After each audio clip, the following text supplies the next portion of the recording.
One, two, one, two, one, two, one, two, one, two.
One, two, one, two, one, two.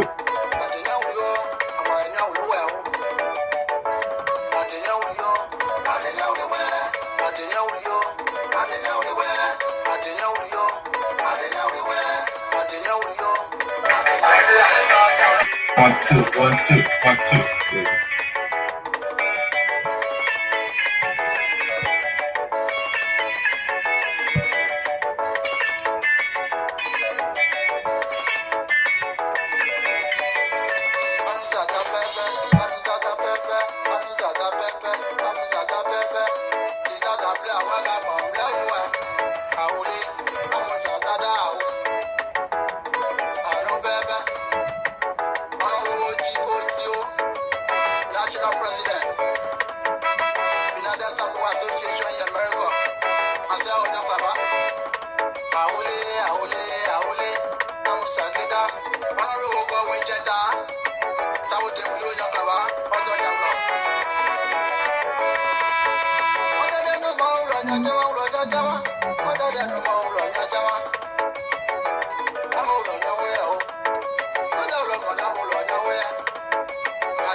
All right, that's Otis right there. Let's try one more for you. We'll be right back. Let's try this one.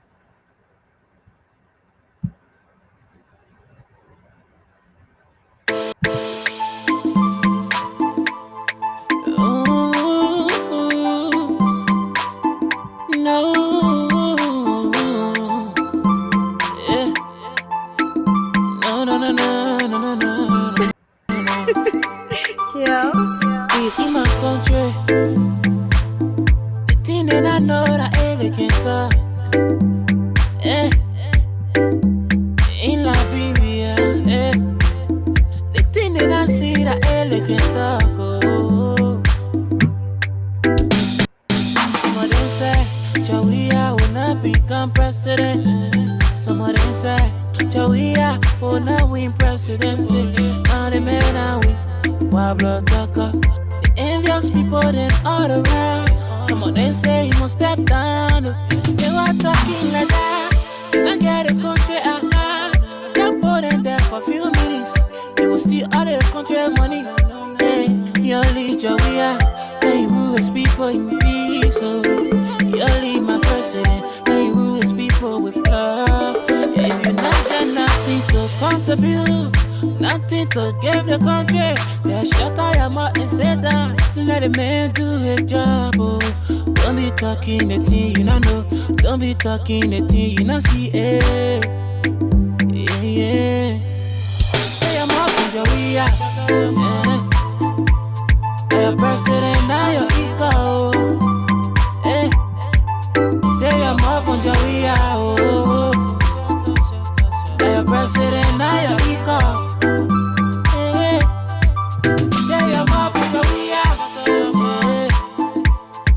President, now your ego. Eh, tell your mouth on your way out. Your president, now your ego. Yeah, he was born to rule, not to lose, and you can't stop it. The man too talented, the man too gifted, he too educated. I love my president, mighty warrior. Always winning, never losing. I love my president. Hey, yeah, we are, hey. Money, money, hey. My country giant, long live the king. Hey, I'm off in Joria. Yeah. Your president, now your ego. Hey, say I'm off on Joria. Oh. Your president, now your ego. Hey, tell your mouth from Joria. Hey, your president, now your ego. Hey, tell your mouth from Joria. Oh, your president, now your ego. Yeah. All right, let's do one more and this show. We'll get started with the show, guys. One more for us here, and we'll be right with you.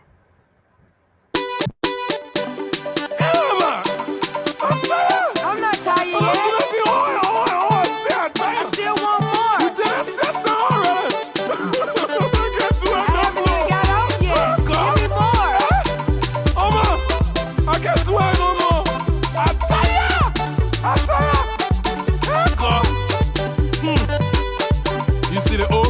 they pape, but they pape one day younger, so they all my leave, they pape, and go follow the yumbo, take trouble, take trouble. Oh my one her feeling that today, no go come back tomorrow, yeah. What in the fair? Oh yeah. What in the fair? Oh yeah. What in the fair? Oh yeah. What in the fair? You see the young guy full of drama. Don't fool yourself, try and go look for karma. Cause you want seven, she buy it. You want cash, she buy it. You want your rent, she pay. Man, oh my God, good credit. What in the fair? Oh yeah. What in the fair? She can finish your energy.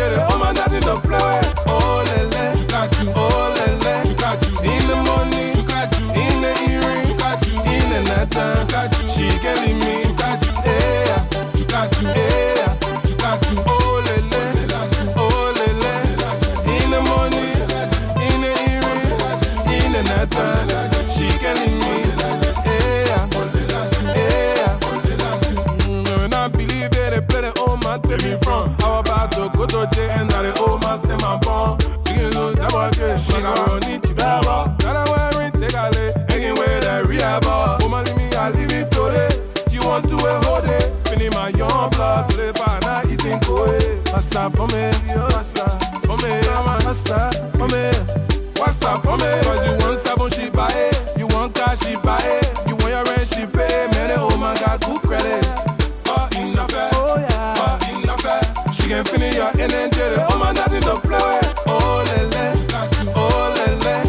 In the morning, in the evening, in the night time, she can leave me. Yeah, yeah. Oh lele, oh lele. In the morning, in the evening, in the night time, she can leave me. Yeah, yeah. Oh lele, oh lele. In the morning, in the evening, in the night time, she can leave me. Yeah, yeah. Oh lele, oh lele. In the morning, in the evening, in the night time, she can leave me. Yeah, yeah. To the bag, I on my Johnny right. Hey, watch out, Johnny can't turn tight. I see her coming from a car. On her face, I so smile. So the part I ready for. When I finish her, she wait that. Oh my say she bring me food. Only take to this spoon. Oh my no wasting time. Can't let go straight in the room. 1 round, 2 round, 3 round, 4 round, 5 round, and the 6 round. Oh my leave me, I can't take it. I can't make it. The thing I jump in roll. Oh my yeah, I bucket take it. Leave my hand. Leave my phone, you can take my clothes. Oh my yeah, I will run again. Don't call my phone, don't call my heart, don't talk to my friend. When I understand, leave me oh, oh lele, oh lele. In the morning, in the evening, in the night time, she can leave me. Yeah, yeah. Oh lele, oh lele. In the morning, in the evening, in the night time, she can leave me. Yeah, yeah. Oh lele, oh lele. In the morning, in the evening, in the night time, she can leave me. Yeah, yeah. Oh lele, oh lele. In the morning, in the evening, in the night time, she can leave me. Yeah, yeah.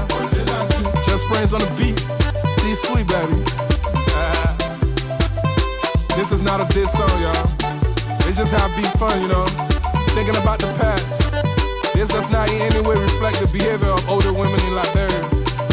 One love. T-Sweet up. T-Sweet up. All right, ladies and gentlemen. Let us make sure here our volume is good. If you're hearing me out there, please let me know. So I will be sure. Let me make sure here. I'm not talking by myself. All right, cool. My sound is coming up from my end. All right, so ladies and gentlemen, welcome to the Voice of Sinoe in the Diaspora with your homo host, Doc Sayaport Esoteric coming to you live from Prosper Park, Pennsylvania. We are happy to be with you. Today is May the 28th, 2020. Okay, or if you like 2020. Okay, so I'm seeing a couple of people following right now. Let me call those that are following. I'm seeing Mr. Cesar Tobo is following the show. Thanks for joining us. President Francis Myers is also following the show. Madam President, thanks for joining us today. Alpha Cow Melvin Dewey, how you doing, sir? Thanks for following the show. The Port Director of Sinoe County, Alex Sonimore Noah, is following. I'm also seeing Lloyd Jelly is following the show. Okay, Cham, thanks for saying that. You say sound is good. All right, thank you. Thank you so much, guys. All right, if I do not call your name, that means, again, as usual, I'm not seeing you. I'm seeing all the people, but I'm not seeing all of you. So, depending on where you are logging on from, I will not see you. All right, today, I'm happy again, once again, to be with you, the Voice of Sinoe. As our goal, we are here to inspire, to educate, to hone the skills of thinkers, and to transform non thinker into cutting edge thinkers. We say this is a generational and intergenerational enterprise. So this is what we are on here. We are also here to do justice to our people, those that do not have the platform to speak for themselves. We are also here to do justice to them. Watching from the farm. Okay, thank you, Mr. Tubbs. Thanks for following us. All right, so today I will be sharing my platform with you, my agenda, if you like, so you can know exactly what I will be talking about today. As usual, if you started the show from the beginning, you have already seen the talking points. But let me share the talking points with you, and we will get into what we have for you today. Let me get to that. Please, as you join the show, please share with your friends. You know, your friends are not my friends. And so if you want your friends to participate, all you have to do is just hit that share button for me. And that would be great. Okay, so the first thing on our agenda, we'll do happy belated birthday greetings, as usual. So we start with that. So that's why we have our beautiful queen over there. I think I should put her name so you can know who that is. Mercy. Mercy here. Santo. Okay, that's Mercy Santo over there for you. Okay, so we'll be doing happy belated birthday greetings and something else I have for you for today discussion. Happy wedding anniversary to Mistress and Mr. and Mistress Wabe, if you like. Mr. and Mr. Wabe, their wedding anniversary today, so we'll do a shout out. You know, we usually get the light stuff out of the way. The next thing for our discussion, ladies and gentlemen, I'll be talking about is I will be doing reading, if you like, a special tribute from the children of Honorable Morris Nah Nyanway and a brief biography. We're going to be looking at that for today's discussion. Next one here that I have for us, I call this Legislative Voices of Sinoe on the question of Senator Milton Teahjay's reinstatement into the Congress. That's something we're going to be looking at. And then the next thing here, I have Representative Nagbe Sloh described Liberia's institutions of learning as multi-avenue of academic degradation. All right, that's lawmaker, the words of one of our lawmakers. Next for us today, ladies and gentlemen, if you're joining us, welcome to the Voice of Sinoe. The next one I call this what does the withdrawal of Representative Crayton Duncan from the 2023 senatorial race mean for Honorable Matthew G. Zarzar? All right, we're gonna go into that. So, what does the withdrawal of Representative Crayton Duncan from the 2023 senatorial race, Maine, for Honorable Matthew Zarzar. All right, that's something we're going to be expanding on shortly. And then the last thing for our discussion on my talking points, women in politics. Does Liberia need an affirmative action bill for gender parity in government? That's a question we want to be tackling later. So let's start with the birthday greetings here. So obviously, as you already seen on the screen, that's she's the main person. So let me make her the main character. Mercy Santo is our one of the members of the United Support Association, Delaware Valley chapter. She was also our former queen, So the queen, our former queen, if you like, queen, that's queen emeritus, if you like to put it that way. She was our former queen, and I saw the post the other day on Facebook. She celebrated her birthday, and so we want to say happy belated birthday to our former queen, Mercy Santo. We wish you many more years and the best life has to offer. All right, these are the beautiful ladies that are holding the our union together here. All right, so that's Mercy Santo, and that's the only person I saw so far that celebrated the birthday. So let me go to the next one here. Let me bring Miss Santo down, and then I'll go to the next person here quickly. So again, let's get the light stuff out of the way. Let's get to that quickly. It's coming up. Also, this one we want to do a happy wedding anniversary to Mr. and Mrs. Wabe. They're celebrating the wedding anniversary today. I don't know whether it's the 5th or the 20th or the 100th. I don't know for sure, but I saw the post on Facebook. So, and Mr. Wabe is the national parliamentarian of the United Support Association, the national administration. He's the parliamentarian, and today he is celebrating his wedding milestone. So we want to say happy Voice of Sinoe says happy wedding anniversary to you. The union says happy wedding anniversary to you. The various chapters in the union, we say happy wedding anniversary, and we wish you many more. Okay, let me take that Santos name from over there to avoid confusion. All right, so that's something I wanted to do. Just take out of the way light stuff again, and then we're going to come to the heavy and interesting topics for today. Okay, so that's the Mr. and Mrs. Wabe. They're celebrating the birth milestone today. Not birth, but wedding milestone. Thank you. All right, let's get to our next thing here quickly.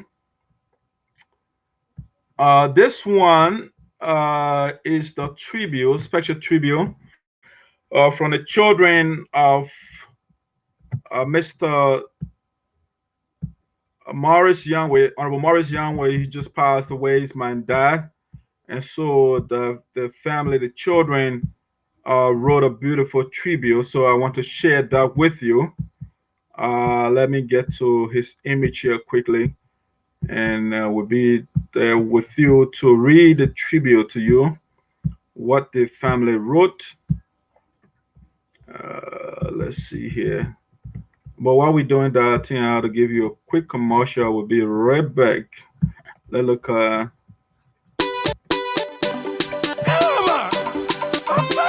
not tired yet. I still want more. You did it, sister, already.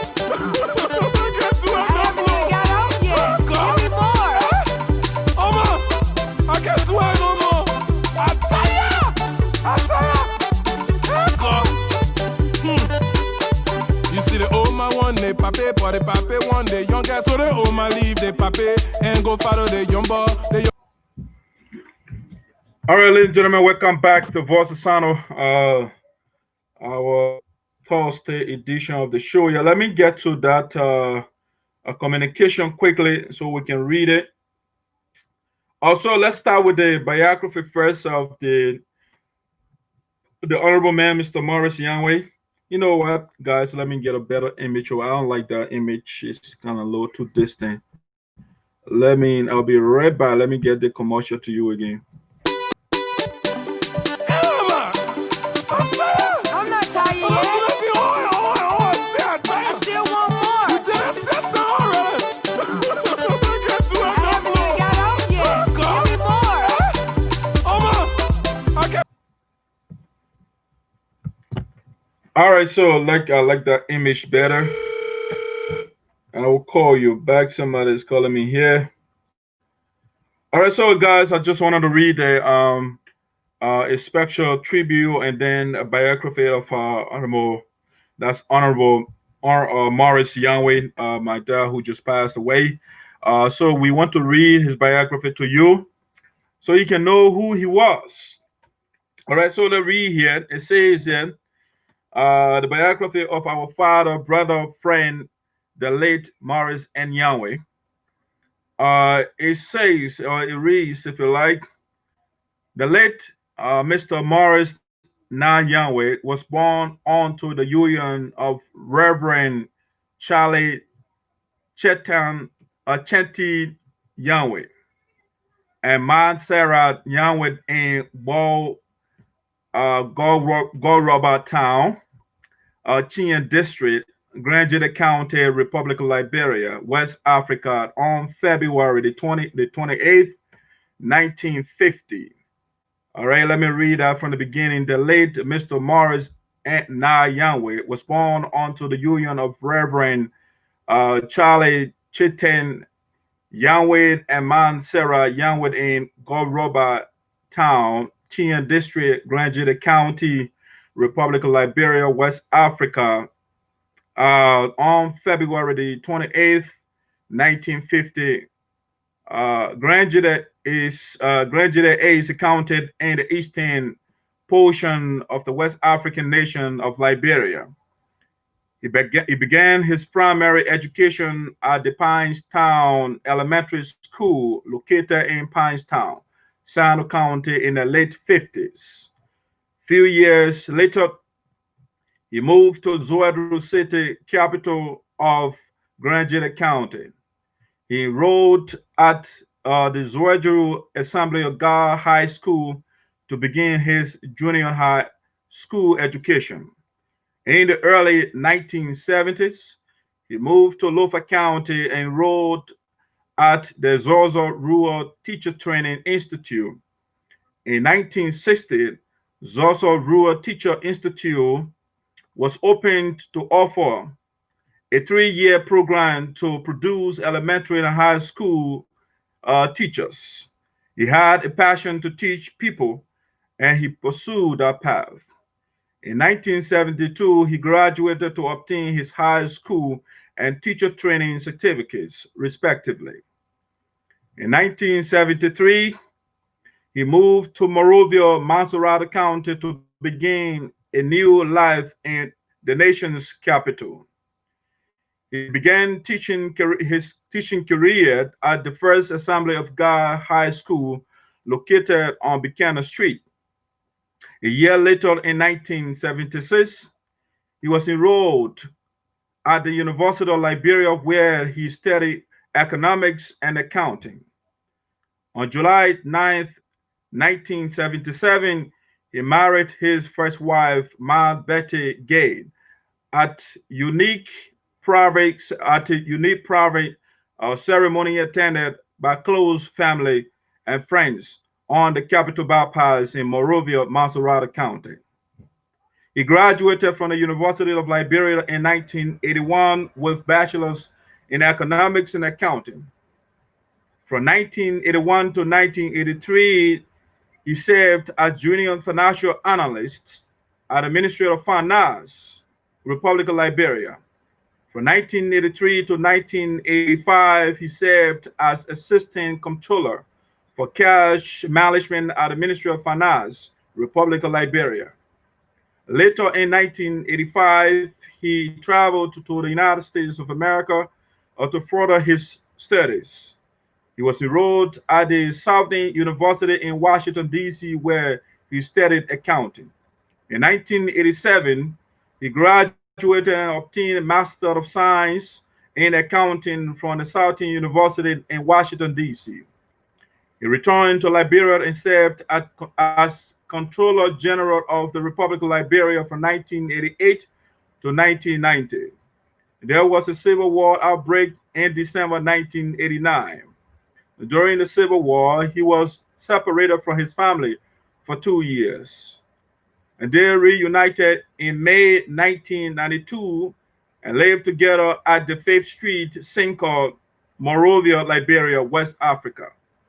Later in 1992, he served as the financial controller for the National Insurance Corporation of Liberia. He worked there until 1996. In 1997, he relocated to the United States of America and lived in Philadelphia, Pennsylvania. He served as a therapeutic style support from 2000 to 2008 at the Northeast Treatment Center, Philadelphia. From 2008 to 2008, from 2008 to time of death, he worked as at the Mary Kay Incorporated, Philadelphia. He got sick on April 10th, 2020, and was rushed to the hospital on April the 28th, 2020. Sadly, he died on May 13th, 2020 at 11 p.m. at the Mercy Fitzgerald Hospital, Philadelphia.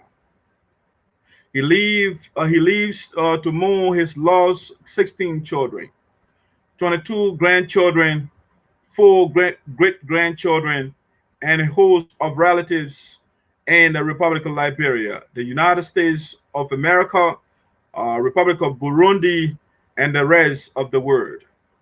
Below are names of his children: Mariah Nyanway, Stevie Nyanway, Zoe Blama Aku, Madison Freeman, Tema Nyanway Smith, Christine Nyanway Blawa, Mercy Nyanway, Eddie Zoya Nyanway, Monica D. Nyanway, Morris Y. Nyanway, Emmanuel Nyanway, Samuel Nyanway, Adele P. Nyanway, Jones Nyanway, Victor Nyanway, and Maretta Nyanway. May his soul and the souls of all faithful departed rest in peace, and life perpetual shine upon him. God be with you till we meet again.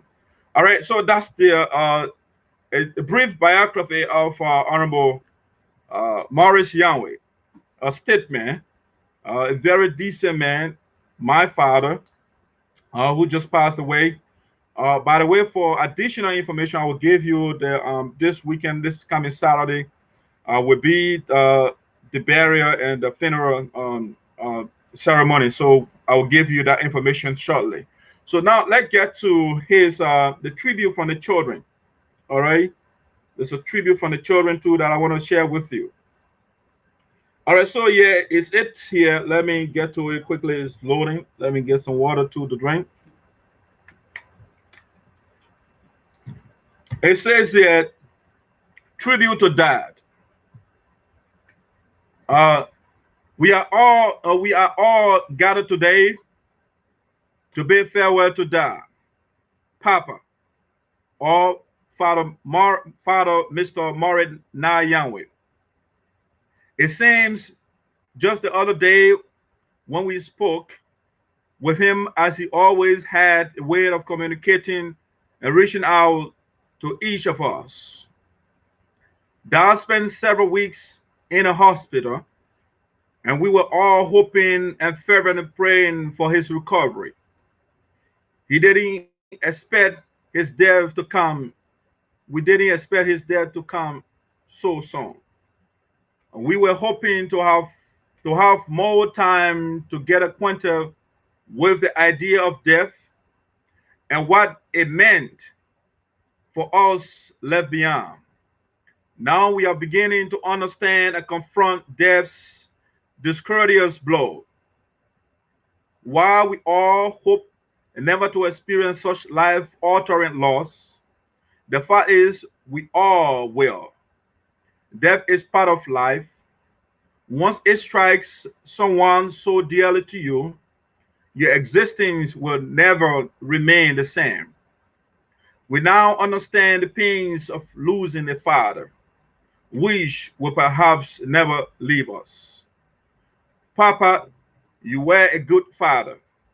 You try as much as possible to communicate, reach out to each of your kids, and nurtured that father and child relationship despite your location or their location.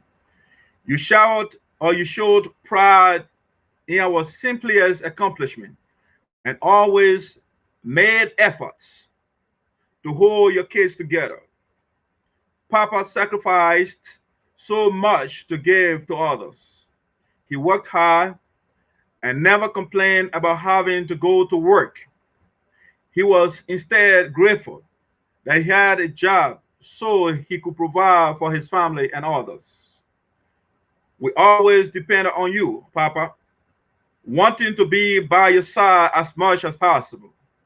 This leisurely changed as you started teaching us how to get how to get along without you, and we became independent.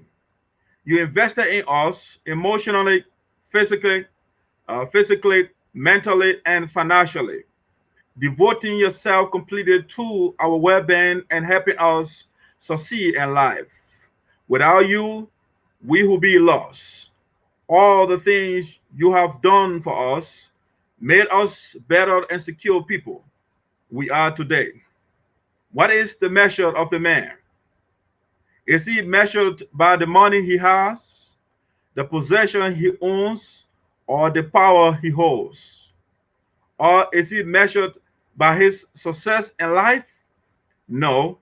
The true measure of a man is how much love he gives, how selflessly he shares whatever he can help others with, and how consistently he lifts up those around him. We have seen how selfless you were, Dad. In Liberia, you supported other kids through high school. You sponsor football teams.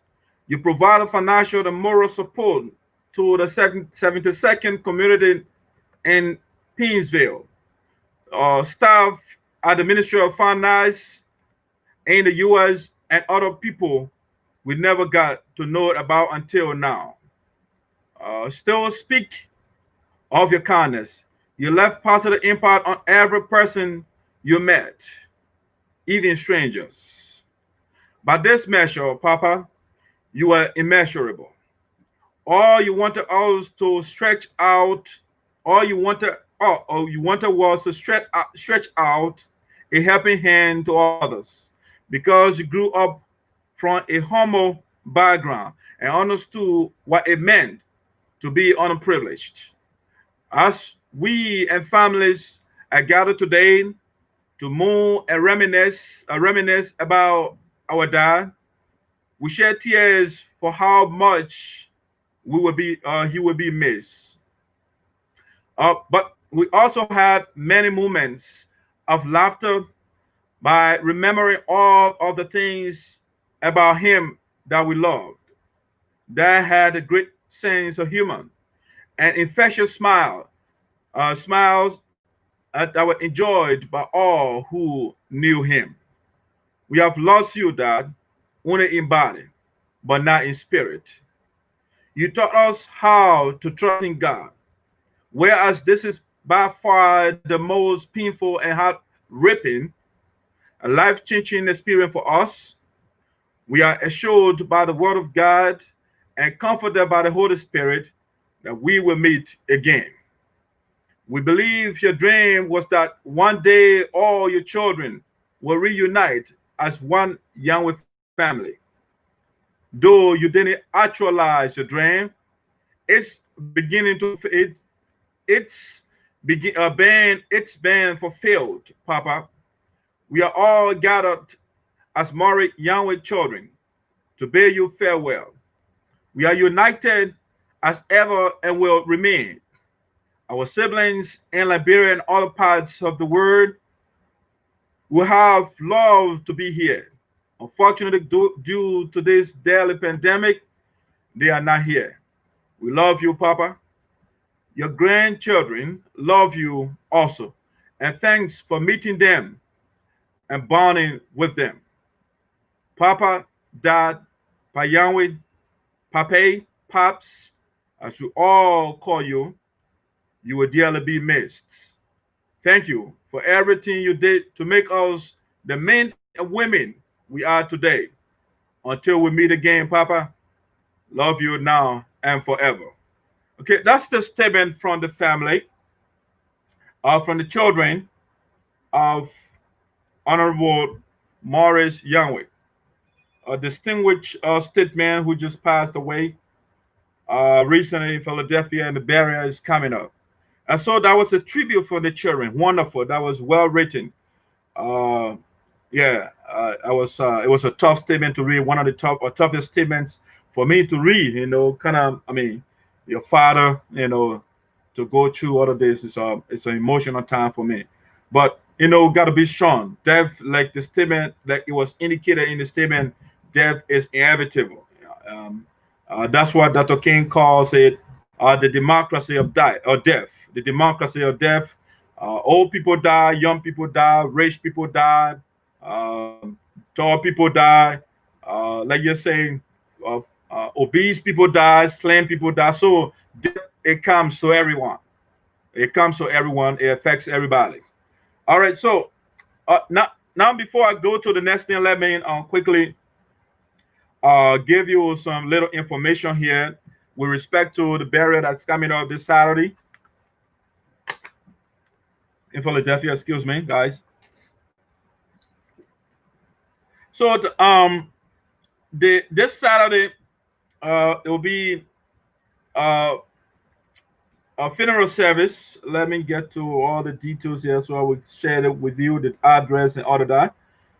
So there will be a private service to be held. Okay, they will have a private service, memorial service. The family will be having that, and it will be at Teahjay Memorial Chapel. And the address for that, it says 2534 2nd Street, Philadelphia, PA 19132. So it's Teahjay Memorial Chapel, and the address is 2534 22nd Street, Philadelphia, PA 19132. And the burial will be held, the time it will be starting, just so you know, it will be at 11 a.m. 11 a.m. This service will start on Saturday, the coming Saturday, the 30th of May. Okay, so you gotta get that information. And again, the burial will start. It will be at 12:30 p.m. and it will be at Mount Zion Memorial Cemetery, and the address is 1400 Springfield Road, Darby, PA 19023. I read that again. The burial will be held at 12:30 p.m. Okay, burial 12:30 p.m. It will be at Mount Zion Memorial Cemetery, Necropolis, if you like, and it will be at 1400 Springfield Road. It's Darby, PA 19023. Okay, so that's all the information you need to be part of that ceremony, to have a Zoom conferences and all of that. People that want to do it or come and participate through Zoom and all of that. We have other information that we can share with you later. I'll post some of the information when I get off. All right, so ladies and gentlemen, that's a little thing I wanted to share with you with respect to my dad, Mr. Morris Nyanway, who just passed away, and the burial is coming up pretty soon. If you're just joining the show, thank you very much for joining the show. This is the Voice of Sinoe in the Diaspora with Esoteric. Now that is out of the way, let me get to something else here for us. let me get over. We are just done with my sister John Royer. Thanks for coming on the show. We have just exhausted reading the information of our father, the biography, and the tribute. Let's see here. Let's get to the next one here for our discussion. So this one, ladies and gentlemen, I call this legislative voices of Sinoe on the question of Senator Milton Teahjay's reinstatement into the Congress. All right. But now all of you should be in a know uh, with respect to Senator Milton Teahjay, who expelled himself from the Congress. All right, let me bring that image down and I will bring on something else. Uh, so before I go into something, the details.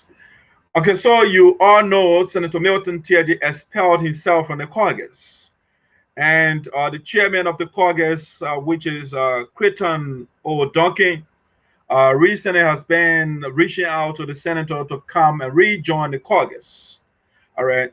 So the last show, we we gave you the whole story that led to the self ejection of Senator Teahjay from the Congress. The man ejected himself, he expelled himself from the Congress. So we gave you that whole story. It's because of the man own cantankerous spirit. He's always fighting because of, I mean, attacking his friends and his philosophy of chaos. So the guys basically, you were listening to the secretary of the Congress, which is Nagbe Sloh. He said there were two theories. And that one theory says that Senator Teahjay expelled himself. And another theory says that he was expelled by the Congress. All right, so you hear from the lawmaker himself. But the information, the letter, because we have a communication. All right, we have a communication from Senator Teahjay himself. So that theory is valid because we have that communication. We shared that communication with you before. Okay, so now, like I said, the chairman of the Congress, Crayton Duncan, I think at this point is I think it will be prudent to bring out the lawmaker, one of them picture here for us. Let me get to, no, I don't want that young lady. Let me get to that image quickly for us here. Just give me a second. The pictures are very close. I don't have to go too far, so no need to go for commercial. Commercial break if you like.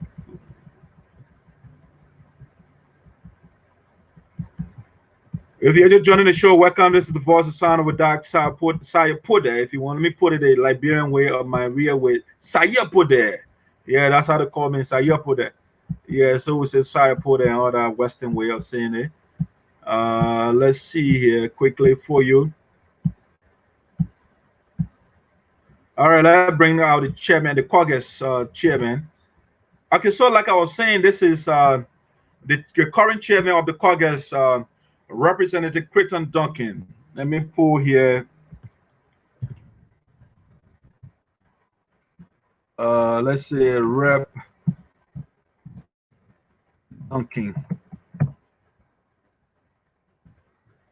Okay, so that's our representative, Crayton Duncan. So, like I already indicated, Crayton Duncan reached out to Senator Milton Teahjay, if you like, extended an olive branch to him.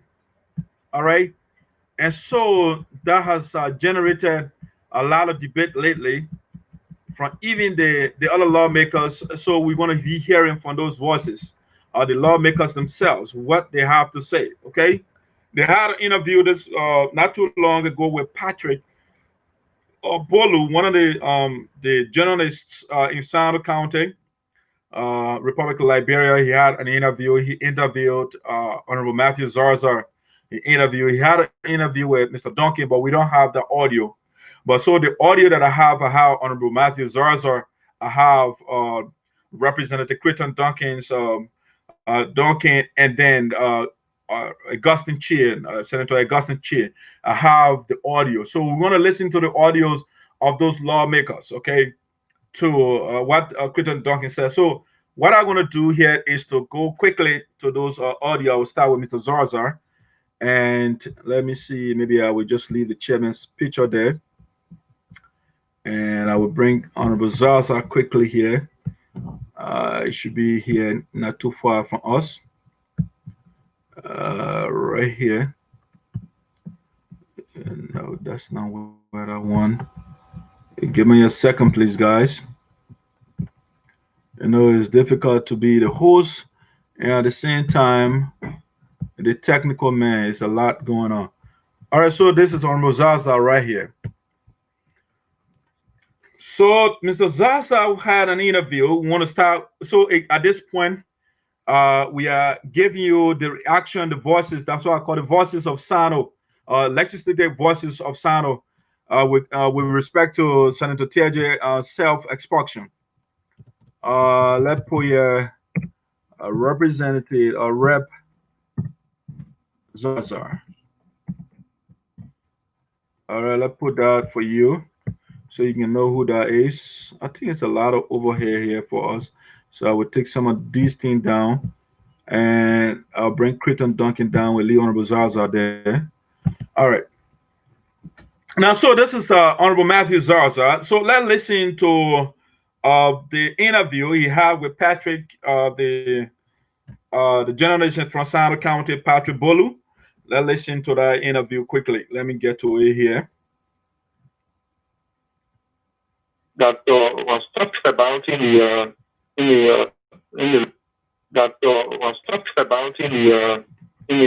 resolution and in the president's proclamation. They have now started with Monserrado County and they start with the vulnerable people.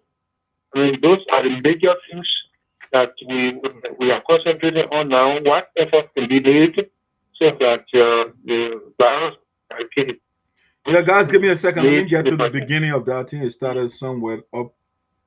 Let me get to that from the beginning. That okay, I think it's the beginning part. In the resolution and in the president's proclamation, they have now started with Monserrado County and they start with the vulnerable people. I mean, those are the major things that we are concentrating on now. What effort can be made so that the virus are killed? Those are the made in the budget. So how are you lawmakers managing now? I mean, your gasoline has been cut by 50%, it is coming. Your LFP project warning are not coming, and the other things are not coming. So how are you really working? Well, I mean, this is what makes you honorable. That's why I've been telling you. You have to be a man on your own to see you want to be a representative. You cannot come and be complaining. Oh, this is all this. Okay, so before again, this segment, the point is not just to listen to it. I will be analyzing what the lawmakers are saying or what they say. Okay, so sorry if be going back and forth. If you want, after that, I will play straightforward. Okay, so that you know that.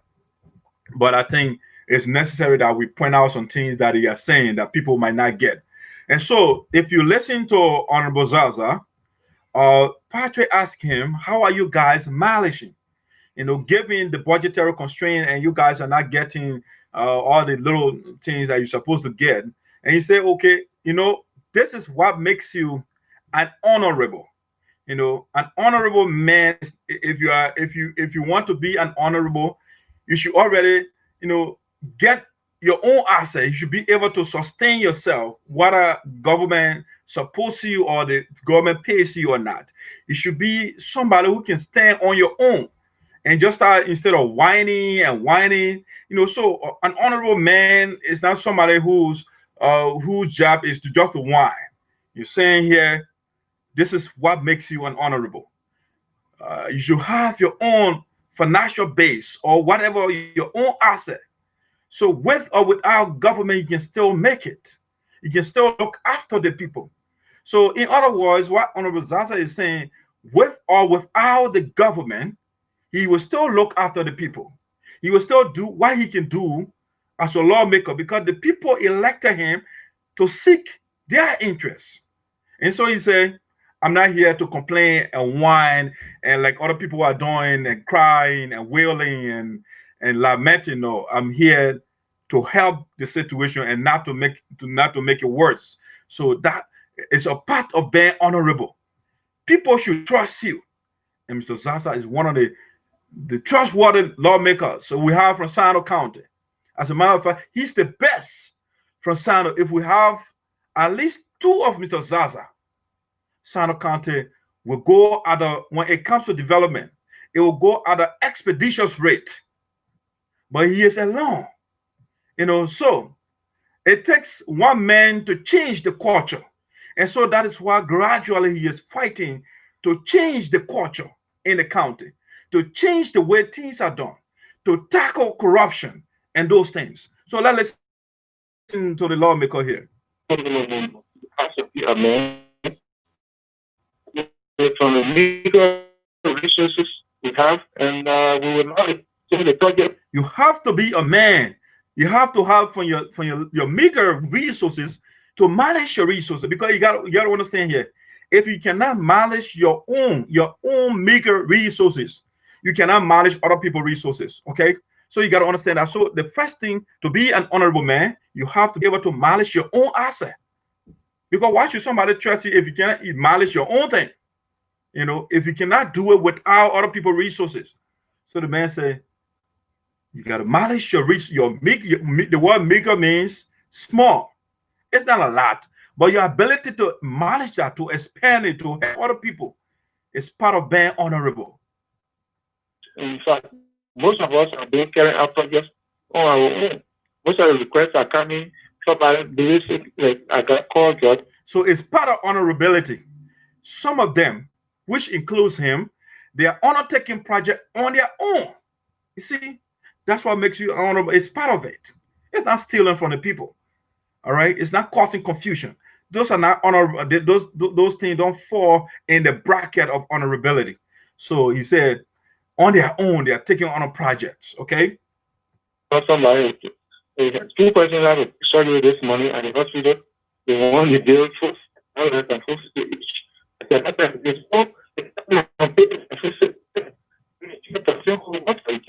even our regular pay is being cut by 12%. So, like he said before he even came on, there was some people in the hospital. He has to pay $4 each for the people at the hospital.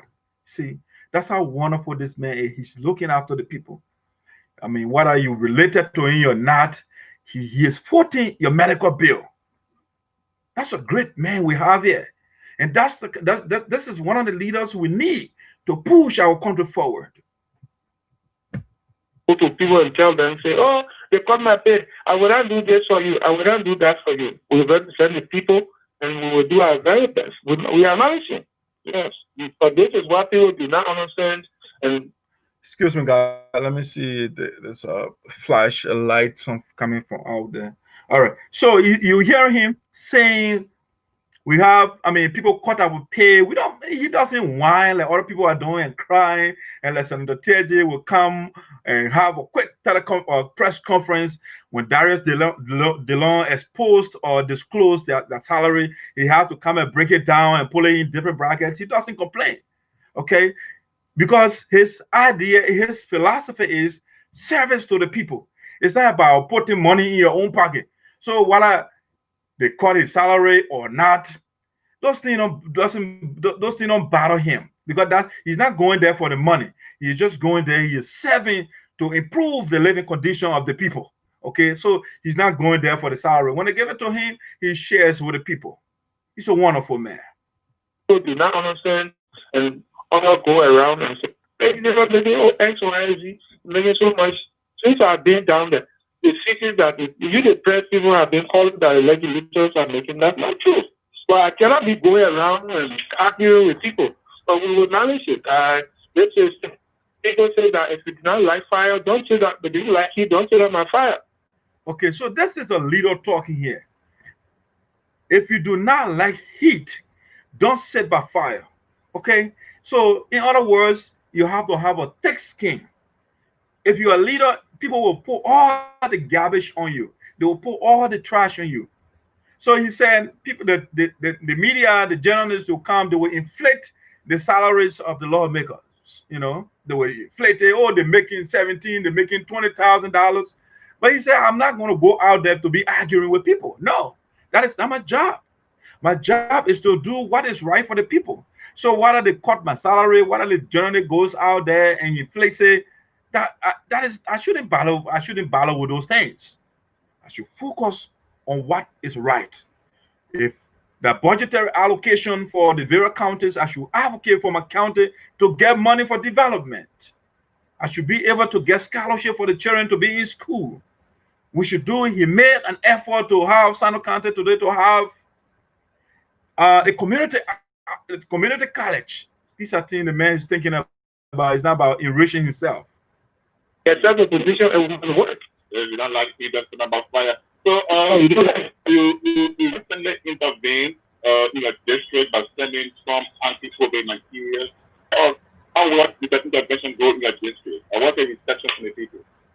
What the people are very happy have been receiving calls, but again, this is our responsibility. The representative of the people must seek the welfare of the people. The representative of the people should not always argue tricks to divide the people. We're supposed to make sure that our people are happy. We're supposed to make sure that their needs are met.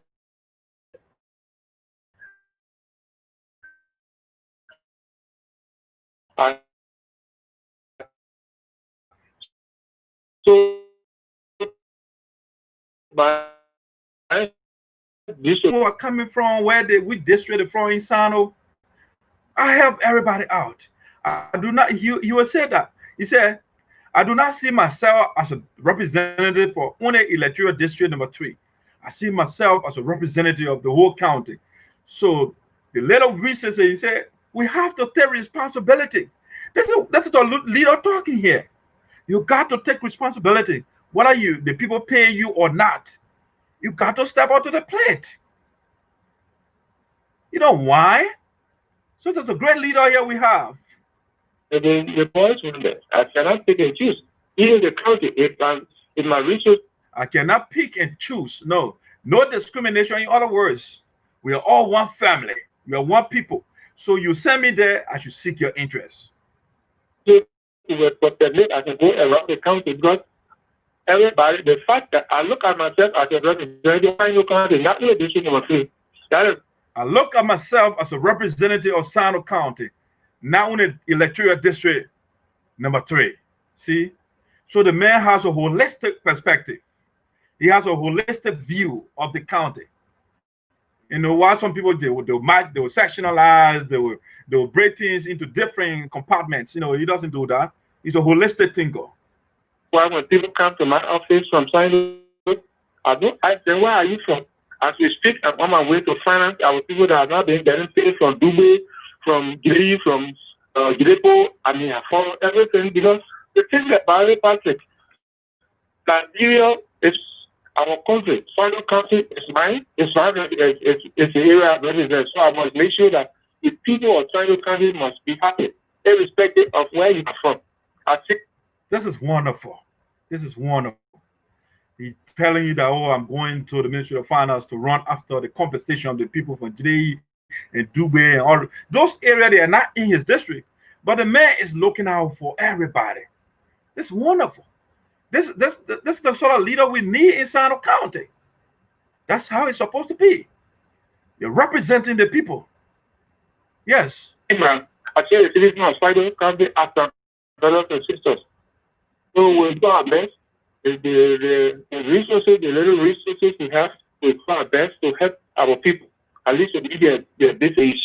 In your district, economically, your district seems to be going down because of the future company EPO closing down operations in your district. We also got GBS laying off, dozens of employees recently with the what you call labor health crisis and economic constraints. So, what are your own honest view and reaction to what's been happening in your district economically? Well, relative to the EPO closing down is to some extent political, which I am not prepared this morning to discuss. Relative to GVL, the EPO closing down, he said he was clear over there. He said it's political, it was political. You have to understand, Senator Teahjay pursued those people. All right, he started a whole land conflict over there. So that's why he said, I don't want to go into all of that because it's political. They're closing down EPO. All right, the Equatorial Palm Oil Company, whatever they call it. All right, so they left the district because of the politics. Those guys, they fought for to see how they could maintain the company in the county or in the district. Our lawmaker was fighting and said, "Oh, the company is on the people's land, and that's the Taiwan people land. They have to leave the people land. They have to." As a result, the company was forced to leave. You see, so he doesn't want to go into all that politics. That's why he's telling you. Yes, it met with us. In fact, the number that was proposed was over 1,000 persons, 1,000 plus persons were going to be laid off. And when we, after a series of meetings and negotiations, they said, okay, we'll do that in pinches. That's why the 400 plus now are being taken up. But when you look at the constraints they face, I mean, they are real constraints. And these people are... So you heard what he said? It should have been 1,000 plus person that is should have, like you said, lay off. But they have to intervene, and that number was reduced, like I think 400 person, and all of that. So the lawmaker is working, and he is about to explain the constraint that the company is having, for which they are downsizing. All right, we have a wonderful leader. We have a wonderful leader. If we have more than at least 2 or 3 of Zarzar, we will see radical change in Sinoe County. Radical change in terms of development and the improvement of the people's lives. Business people. So we cannot just go and say no. If we do not allow this arrangement, obviously the company will close down, and the company closes down. It will hurt us more. Yeah, see. So the first one, the lawmaker is trying to avoid what Senator Teahjay and all of that led to the departure of EPO. He doesn't want that to be repeated. So he is negotiating with the company. And so the company says, "Oh no, I have a budgetary constraint. I have factors that we are grappling with right now." But the man said, "But you can't put down 1,000 persons. We got to make sure even though things are tough on you." So he is negotiating basically with the company, and they kept some of our people still on payroll. Instead of pressurizing them, they say, "Oh, you have to keep these people on payroll." If you do that, when the people leave, it will be a huge economic vacuum left in the county. So the lawmakers, see, that's what we call negotiation. You see, if you're a professional man, if you have experience, you know how to do these things. But some people go and go, you must maintain our people. Okay, when the company leaves, the company can leave. When the company leaves, your people will be without job. So you have to, it's a fine line you have to walk. Reducing the workforce. The good news here is once things are normalized, they are going to expand and construct more mills. The most difficulty that they are facing now is because the palm oil, breaking their products from Blanco to Sinoe, the road is bad. As a result, they experience a lot of losses. Okay, so that's the company. You see, the roles, that what we have been talking about, rules. Why our man Teahjay banner our roles. You see, that's what we've been emphasizing on these things. Because we have one of the ways to get economic activities going in a country is to have a good infrastructure, build those roads. All right, and so the company is having some issues. That's what the lawmaker is talking about. And you were talking about when things get better. So you're talking about the pandemic, there's a lot of things going on right now. The pandemic, the company cannot expand. So they have to wait until things get to normalcy. They will start expanding again. And the road constraint, taking that team for Grand Crew and bringing it, it's a whole house. The road is hazardous. It's bad. You see, so these are some of the things that causing the noise that you're hearing in the county. One of the reasons why they have to do what they did. But then there is the plan that when this road is properly rehabilitated, and the plan they start transporting their things to Greenville.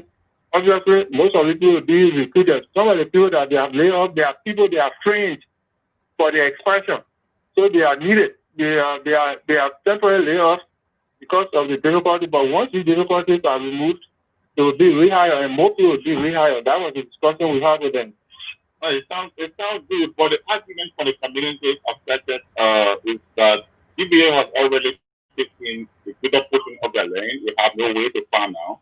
We've been relying on DBA's employment as a source of livelihood. Now, how do they make their farms? They have no backyard gardens. They have no way to provide during this kind of layoff. So, I mean, all the lawmakers looking into the argument. Douglas, the people are perfectly correct. But when DBA move into communities, they just don't engulf the entire community. There is always portion that is reserved for our people. So people to say that they are there, it's not really being taken. I think that there are places still that people, they have farming area.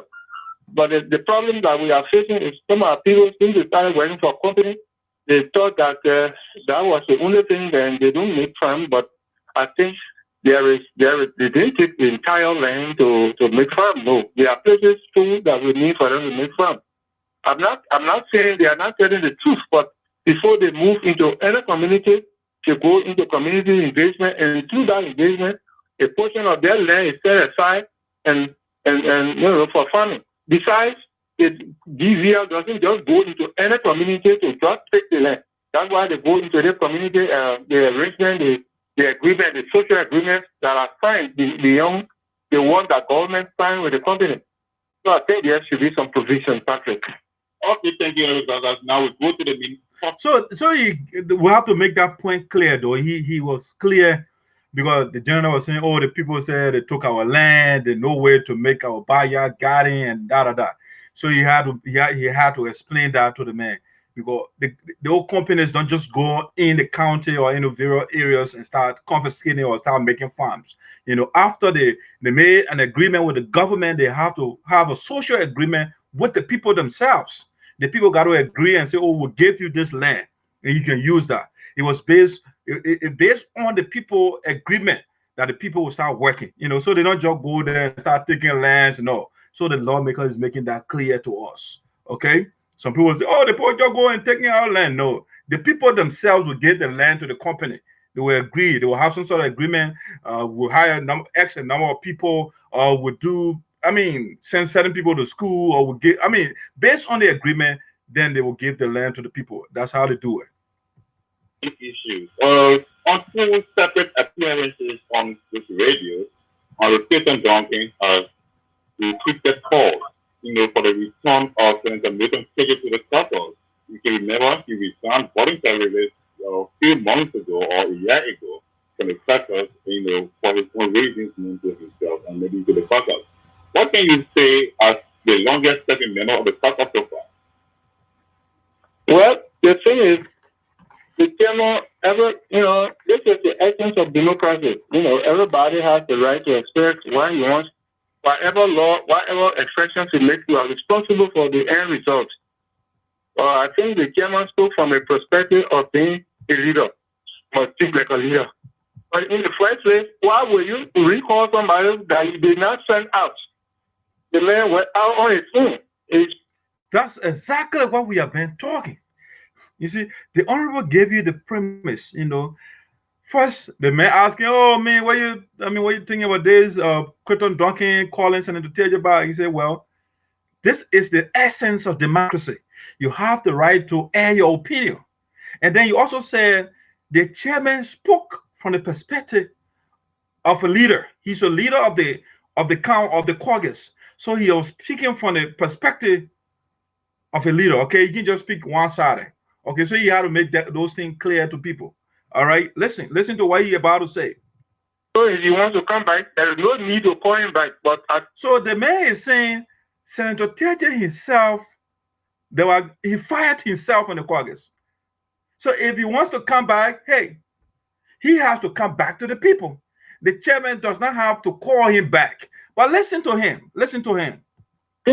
Honorable Duncan spoke as chairman, but that to my belief, it didn't warrant it because nobody sent him out. No, it didn't warrant that. Yeah, that's right. You don't have to call Teahjay. Teahjay talk himself. It's like somebody living in your house, or you and somebody living in the house. You guys didn't have any commotion, nothing went wrong, and the person said they're going. The person is an adult. The person said, "I'm moving out." Okay. If you want to come, why you have to go back the person to come and say, "Oh man, I want you to come back in the house." The man is not. If the person is a child, that's a different thing. But the man left the house, no commotion.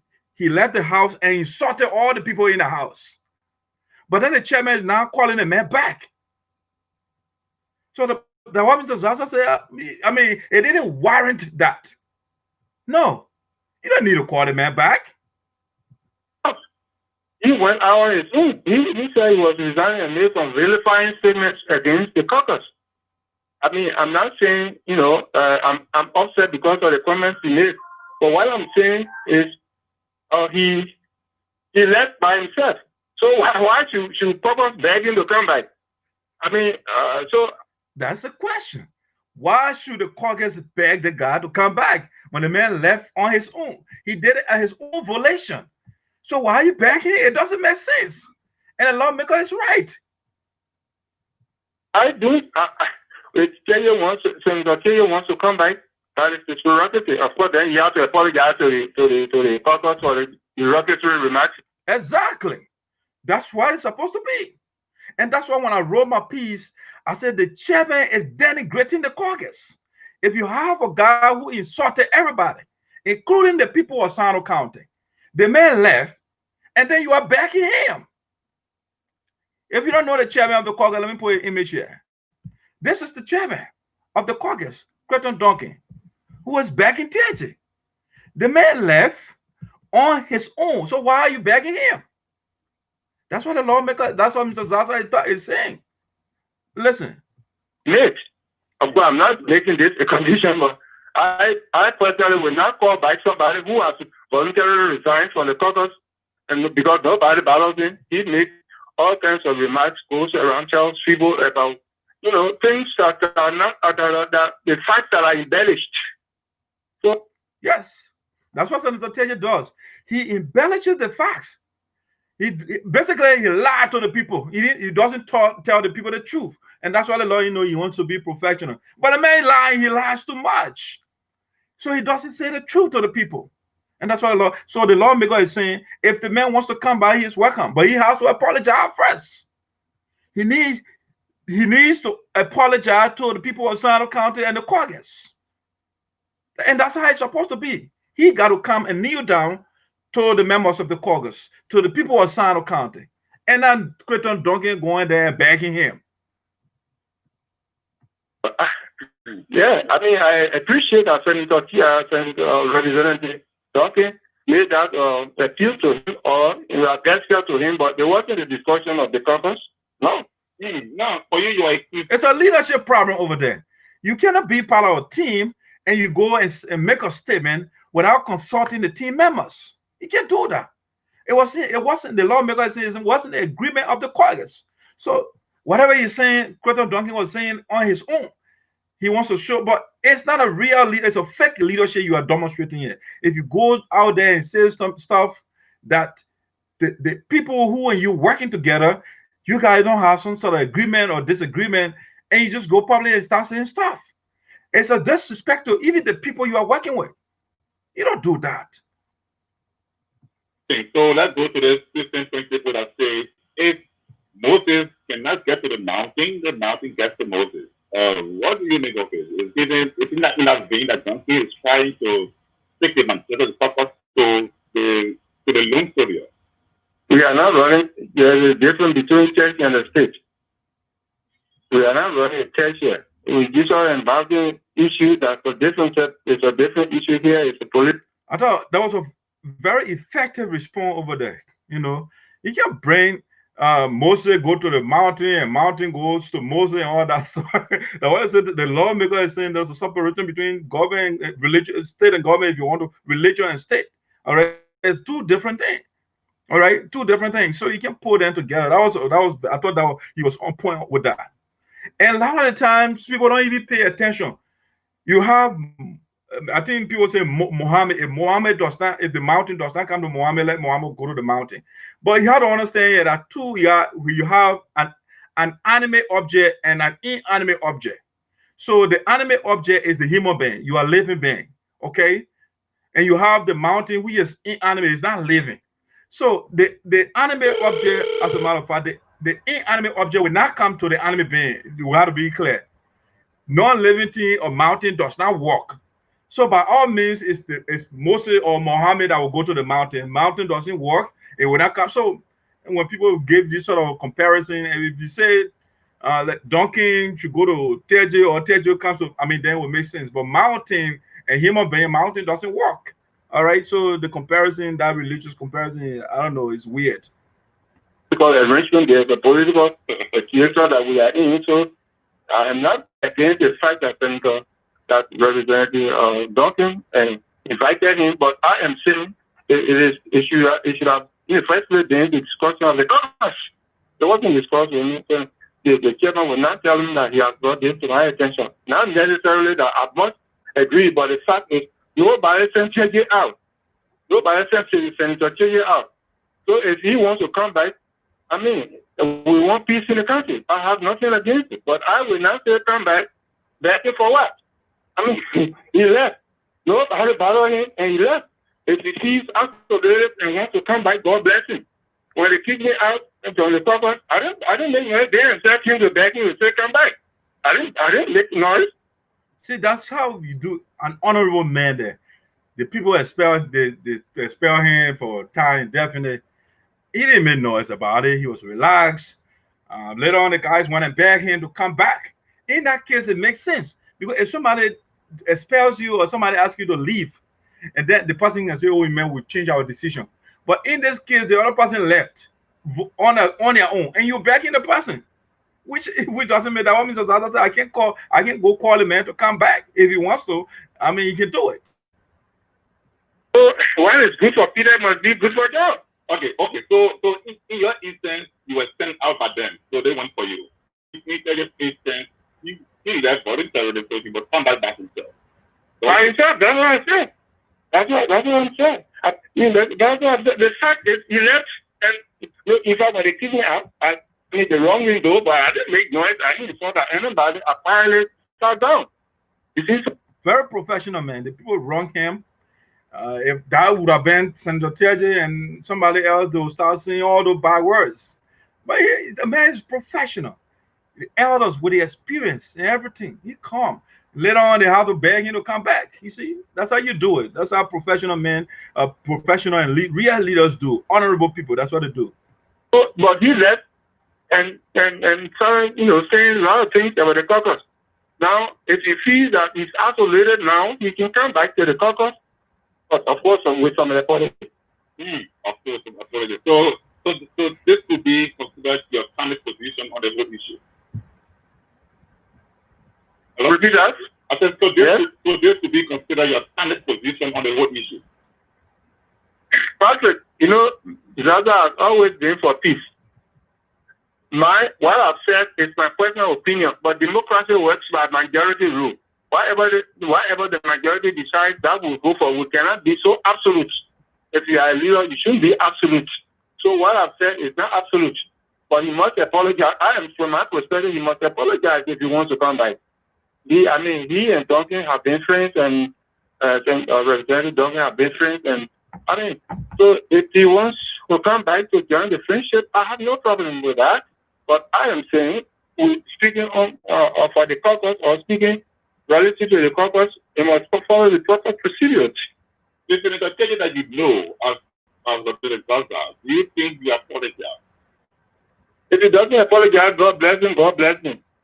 And if he doesn't apologize, if he does not apologize, God bless him and God bless him. And will he still be accepted by the caucus? But let him come by. Nobody send him out. But I'm saying to be at a civil society, if he is a civilized man at all his claims, let him show that what civilization provides for. Okay, Zarzar, thank you this morning for giving us your view and talking to us this morning. We have a lady for now so that you can go about national issues. Thank you so much for joining us. Thank you. Okay. So all right. Okay, the voice of Representative Zarzar. So that's the voice of the political Gandhi of Sinoe County. All right. So he said the ending statement over there. He said, "A Senator Teahjay is civilized as he claims to be." Then you have to apologize. What civilization provides for, you got to do it. If you are wrong, you apologize to the people. That's what civilized people do. You don't go around and showing your chest up in the air. I'm the owner of the county. I'm not going to apologize when that bad. Then you are exhibiting uncivilization. You are being uncivilized in that case. So when Zarzar has posted a challenge to Senator Teahjay, whether he would behave like a civilized man to apologize to the people of Sinoe County and the caucus. He has to. He's wrong. If you call people an acrimonious body, and you say that the ballet is no asset to the people of Sinoe County, then we'll have this other spineless guy, Crayton Duncan. He's begging the man. Why should you beg somebody who is speaking to you like who is addressing you in that faction? Why should you? You gotta man up. That's the reason why you are a man. You don't bend down to your fellow man all the time. The man is insulting you. He said that the caucus has no asset whatsoever. And he said it's infinitely acrimonious. So it's always, infinite, it has no end. They're just making flower and just arguing. But since Teahjay left the caucus, there has been no conflict in the caucus. So again, you can tell Teahjay is the problem. And so Mr. Zarzar is saying before the problematic man comes back, he has to issue an apology, which I think is the right way to go, and not the Crayton Duncan's route, Without giving, you got to give some precondition for the man to re-enter the caucus. Nobody did something to you, and you're mad, and you're talking to people, and you're insulting people. All right? So now let's go to the next one, Representative, let's see, Nagbe Sloh. Let's go to Representative Nagbe Sloh and see what he has to say here. Let me get to his image first, and then we'll move on from there. Give me a second, please. Let me get to Nagbe Sloh here. Nagbe Sloh, see, on Zarzar spoke like a man.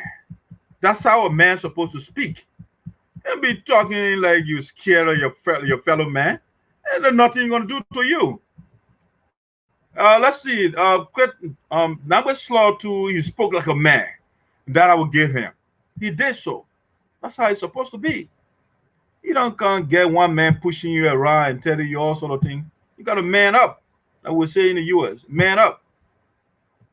It's coming up right there. Nagbe Sloh image is coming up quickly. While we're doing that, let me get to that audio quickly. Nagbe Sloh, so we can hear what he has to say. Nagbe Sloh got something for us here. Let me put his image up there. All right. I'll bring Crayton Duncan down for a little bit.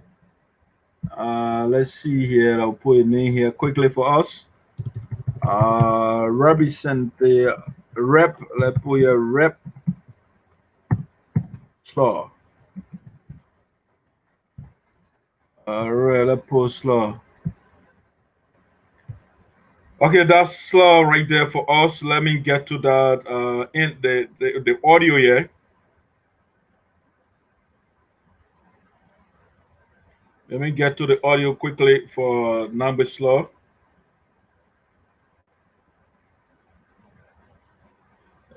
It's coming up. Let me access that quickly.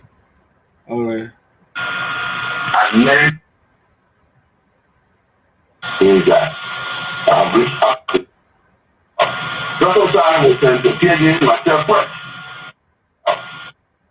Okay, hello, yeah. Yeah. Who are on the topic? You want to come back? Let me get to I think that's the first one. Let me get to the second one.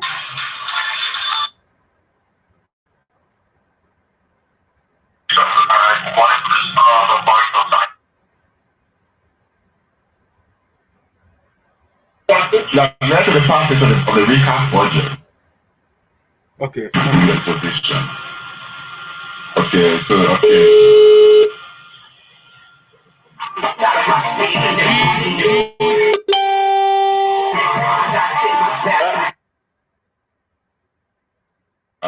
Keep sending other reactions. We're going to get to Honorable Nagbe Sloh, the Secretary of the Caucus. Indeed. Okay, so let's go to our Nagbe Sloh on the line now. Good morning, Nagbe Sloh. Good morning. How's it? Yeah, well, Greenville has been wet for the last 2 days, but the atmosphere is getting better. Right. Okay, so how are you this morning? How's it been? Okay. So thank you. But before we go to the main issue this morning, give us a brief background. You see, your lockdown or your full limitation exercise and the intervention of COVID-19. How did it go in your district recently? Well, we took the mission we have for our people and they appreciate that very much. And I think that's what we learn from their faces and from their utterances. So, yeah, it was very successful. Very successful. Okay, and the recap budget has been passed, as I don't understand. What's some of the things that led to the passage?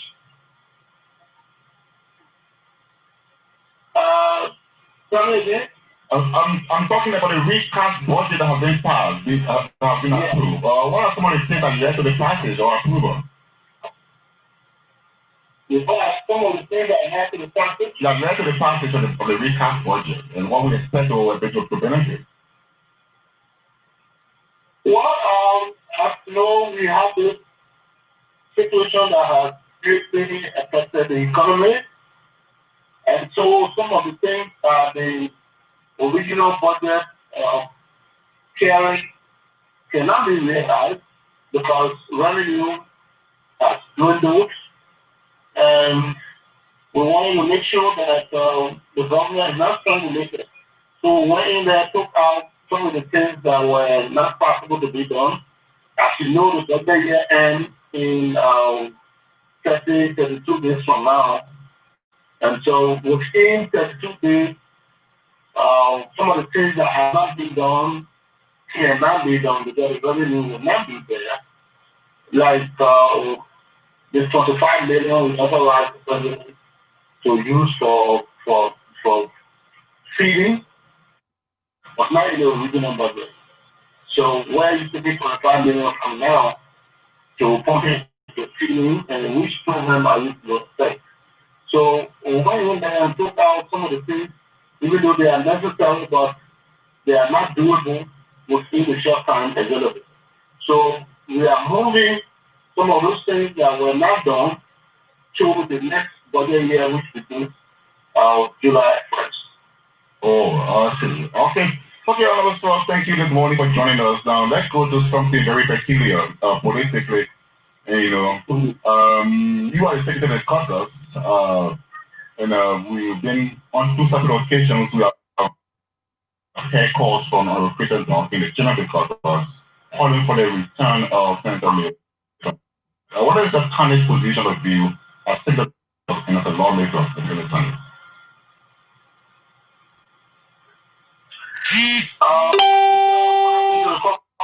I'm asking for your candid view or opinion on the call from Representative Crayton Duncan, Chairman of the Caucus, on the return of Senator Lee to the Caucus. What is your own candid view or opinion as Secretary of the Caucus and then as a lawmaker?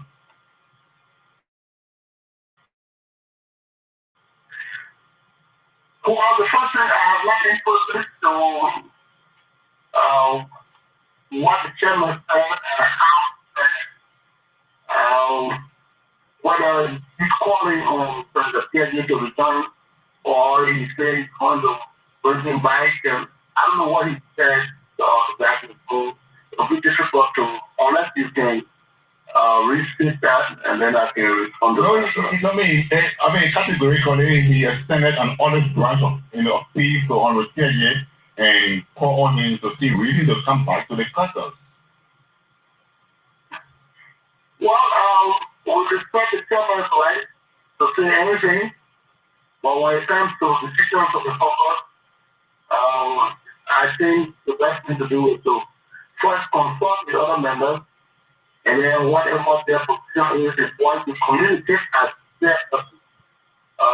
As far as my members go, and now Representative Zarzar said yesterday, I spoke to Senator Chea, and none of them is aware of any decision by the government to invite the invite all of that. Patrick, what needs to be understood in this case is there were two theories about Teahjay leaving the country. One theory said he was expelled. The other theory said he resigned. So if he resigned, that means it was voluntary. So nobody needs to invite him to come. If he was tired, he left, and he wants to come back, he has to communicate with us that he's ready to rejoin, and then we'll take a decision on that. Okay. So what about the theory that said he was expelled? So, ladies and gentlemen, if you listen to Nagbe Sloh and you listen to Honorable Zarzar, you can see the parallel. They are saying pretty much the same thing. Mr. Sloh is saying Mr. Teahjay wasn't expelled by the caucus. All right. So there is no need for him to be called back. And he also said the chairman has the right, to articulate his views and stuff like that. But still, he talked about the same thing Mr. Zarzar said. You have to first consult with us. You see? So now he's about to give you the two theories, okay? The training with respect to whether he was expelled and all of that. Let's listen to him. Nagbe Sloh is a man. This is what you do. I mean, if these lawmakers, let me tell you, if they are doing the right thing, okay, I will say it. If we are saying the wrong thing, I will equally say it. The other time was Senator Teahjay when they cross-examined Nagbe, all right? Senator Teahjay did great. I gave him the pat on the back, So if you are wrong, that's how you put it. The voice of Sinoe in the diaspora will say it. Let's listen to Nagbe Sloh here. That's the cure that many of them as well. But again, when the announcement was made and he was expelled, the information traveled to him before our president, the media, he put the issue on the list of right. And so we were saying, we wanted you to die. Whether you die by drowning or you die by walking on the road, that's how you talk as a man. The man is saying, whether Senator Teahjay expel himself or the caucus token, the idea is death is death. Whether you die by drowning or you walking on the road, the idea they wanted you to leave. So whether you expel yourself, they don't care. Teahjay left. That's why he's saying all the words. Teahjay left because of the fear. Because Nagbe Sloh had a press conference and they drafted a communication to expel Senator Teahjay. When he got the news, I mean, you see, like, you know what is it? Is it every dumber guy in soup, Nagbe Sloh is one of those guys that terrified Senator Teahjay. He bullied, responsibly, he didn't go and insult him. He used his authority to make this a Hector. Senator Teahjay is a Hector. He bullies people, He's a bully. So this bully was bullied by Nagbe Sloh. The press conference said, ladies and gentlemen, given the cantankerous behavior of Senator Teahjay, now the caucus of Sinoe County, we are putting our document to expel the man from the caucus. The guys quickly, when they heard it, Senator Teahjay went and drafted something. As of now, moving forward, have terminated myself for the man, I voluntarily terminated myself. I'm like, why? Serious? Nagbe scared. The owner of the county has been intimidated by Nagbe Sloh. Nagbe Sloh is a man. I respect the guy on this path. He intimidated Teahjay. Teahjay said, you know what? He called Baswa too. They said, "Your rest on it quick before they got disgraced me." The thing I did to other people, I wanted to do it to me. But I swear, yo, when the English correct say, I don't care, yo, just put a thing there. Then the guy to contradict and say, I am pleased. You live in the Congress. The people that elected you, they live in the Congress and say, I am pleased. Then they go to the next and regrettably. I say, the guys, they were writing the thing under duress. All right, let's listen to Nagbe Sloh.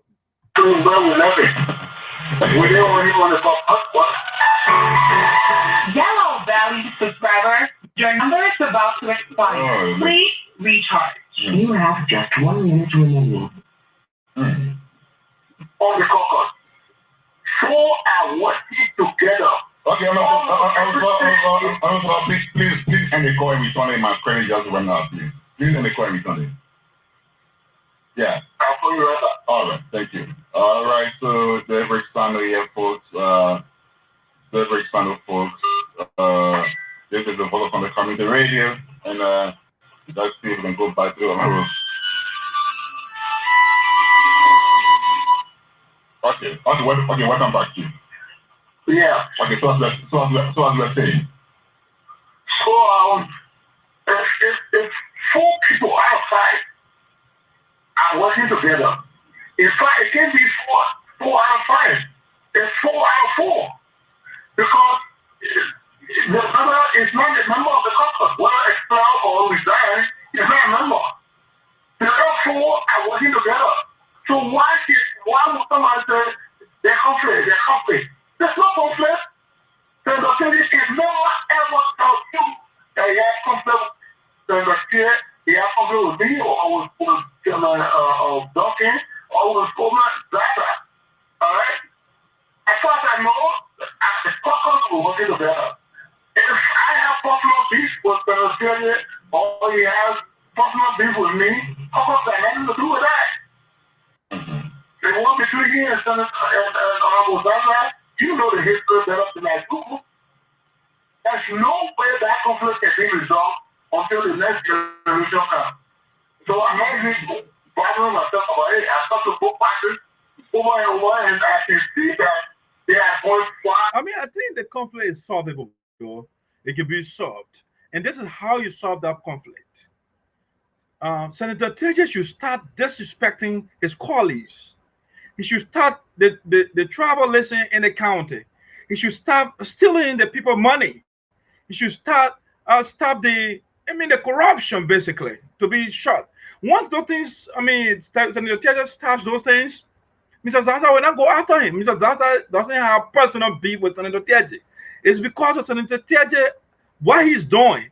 When he steals from the people, he wants the lawmaker to be quiet.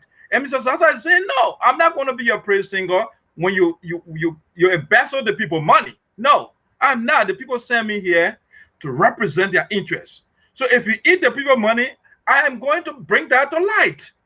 And so if the only way the conflict will continue is Senator Teahjay decides to continue to steal, then you will have a problem with Mr. Zarzar. But yes, most Senator Teahjay abolishes, stealing from the people and stop the disrespect, start cussing other people and calling people primitive, all will go well inside the county. But one of the ways too that that conflict can be stopped is to expel the man who was declared guilty for corruption, Senator Teahjay. So once he is democratically taken out, Sinoe County will be at peace. Again, I show you, you saw the case study the one time when the man left the county. When the man left the county, everything was cool. Now, I saw on the other earlier, and you said, well, it seems big proffering. It sounded that too, that the man can come back, but must apologize. You see, if the issue came out now in the caucus to say, let's vote on who wants Senator Teahjay back from the caucus, I can assure you that now that the chairman has given all the different pictures, he will be the only one voting for that. Imagine that. Imagine that. Representative Sloh is saying if you were to conduct an election, the only person that will be willing to absorb Teahjay back in the caucus is Representative Duncan. That's the only person.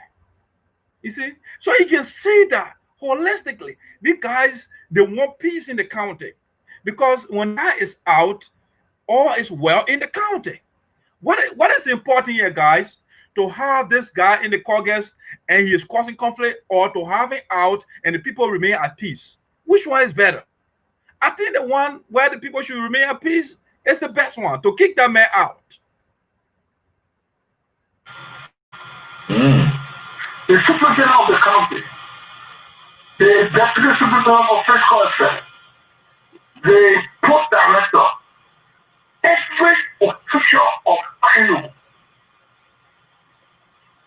Dr. Nagbe, Senator Nifa, of Nifa, Representative Nifa from the One, Nifa, Kamo. Representative Kamo. All these people can't tell me, what are you going to pay my people? And you want to complain in Coca? See, so Nagbe Sloh is pointing out the obvious. He's pointing out the obvious. How is it that this one man has problem with all these people? The young poor manager, the superintendent, the fiscal superintendent, Mr. Zarzar, Crayton Duncan, not Crayton Duncan, but Nagbe Sloh. He has problem with Mabutu, Senator Mabutu. He has problem with Duncan. I mean, not Duncan, but Kamo. So all these things the man is asking you, come on, my people, who has the problem here? All these people have problem with Teahjay, or Teahjay has problem with all these people? Why is it that people have problem with you? If everybody, all the number of people that have problem with you, you are the problem. And that's what the man is saying in other words. Daniel! One man! They have to the country and go for it. That's all our whole country. Where we let official. Yeah, he said, let's form our own county again, get Teahjay own county. It'll be a good one. Teahjay has a county and see what I complain with that county. Let those that Teahjay say they are problematic people, let them all have their own county. Let Senator Augustine, Representative Sloh, Representative Zarzar, Senator Mabutu, Representative Kamo, Macaulay, the fiscal superintendent, the superintendent of the county, or Lee Nagbe Chea, the poll manager, let the people get their own county and Teahjay get and see whether there will be conflict. Teahjay, the bottom line is Milton Teahjay is the problem in the county, and that's what the lawmaker is pointing out. And that's why I say Nagbe Sloh is a man, like Mr. Zarzar. You have to stand up to this bully. This guy is a bully. He's the man is nothing but problematic man. He's nothing but Hector. He wants to bully people, and whatever, when something does not go his way, he has problem. So the way out, whether he was expelled or he resigned, the way out in your opinion. You know, they always who goes to any out. There's not a window and a window. When somebody passes through the window, the other person passes through the window. If the caucus was to take the decision today, tomorrow, anytime, really a message Senator Teahjay to the caucus, at least I can stop for that and myself will be walking out of the other door. Think about that. Think about it. The man said now if you conduct an election, him and Mr. Zarzar will be walking out of that. Think about it. So you can see how inherently and fundamentally problematic Teahjay is in the county. You can see that. Nothing wrong with Nagbe Sloh to be talking like this. The man's a sound man. He's seen the obvious. He had to understand you were with Teahjay before, but he realized that the man is a problem. Why should I keep worshiping this man?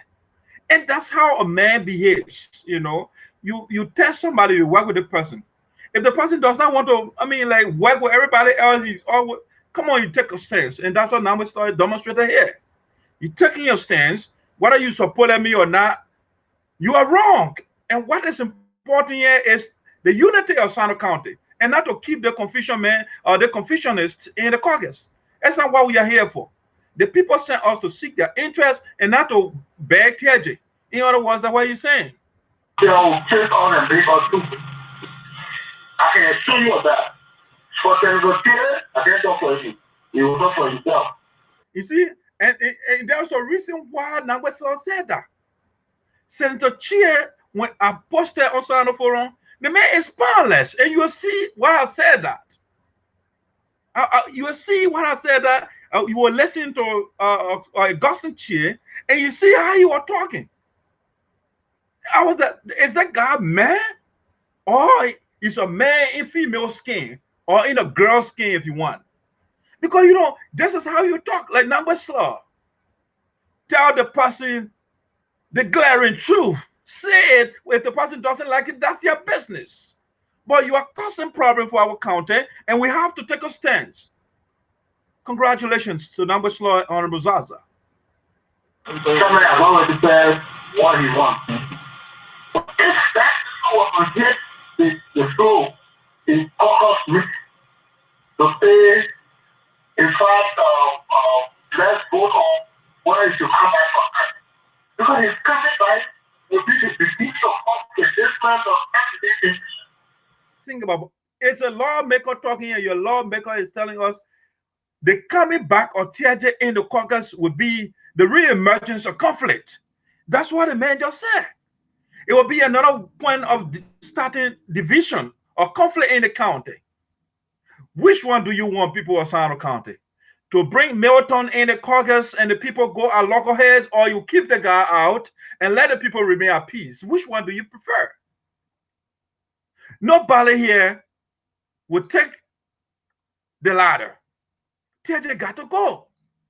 He stay in your corner, and periodically he go on Liberty radio station and cuss and make allegations like he did it going time, because nobody was paying attention to him. He went on the radio and started making allegations against the superintendent. Oh, the man stole money. He stole $100,000 and attacking the man's father and all of that. See, so we can see the problem we have in Sinoe County. It's the corrupt man, the criminal, the man who was declared guilty for corruption. We're going to continue to pound that in the people here. If you want your county to go in a different direction, it is about time that you start thinking about getting rid of Milton Teahjay. If Milton can support Charles Taylor, tell me, what can he not do? If Milton Teahjay can sponsor a bill to make rape billable in the Republic of Liberia, you know what it did? It was 8 senators that went to session today, and they shove it down the throat of the people. They pass it. Imagine that. When people also rape your children, and they will pay money and they walk around free people. This is the criminal you have. 74 projects in your county, over 4 million allocated. The man ain't the money. The man will cost people out. Why you need this man? How I said that the man who came to seek your interest, he got more houses. He got 2 radio stations. He got a personal prostitution center, motel if you like. What is that man doing for you? He will come and fool you and build Palava Hut, and you call it town hall. What can you do with a town hall when your children are in school? And your children, they are over there. He built private school for himself, and you have to pay Teahjay to go to his school. What do you need a man? You are poor, the man ate your money, and you use your money, you build private school for himself, and then you turn around and pay this man. But yes, the man is the right man for you.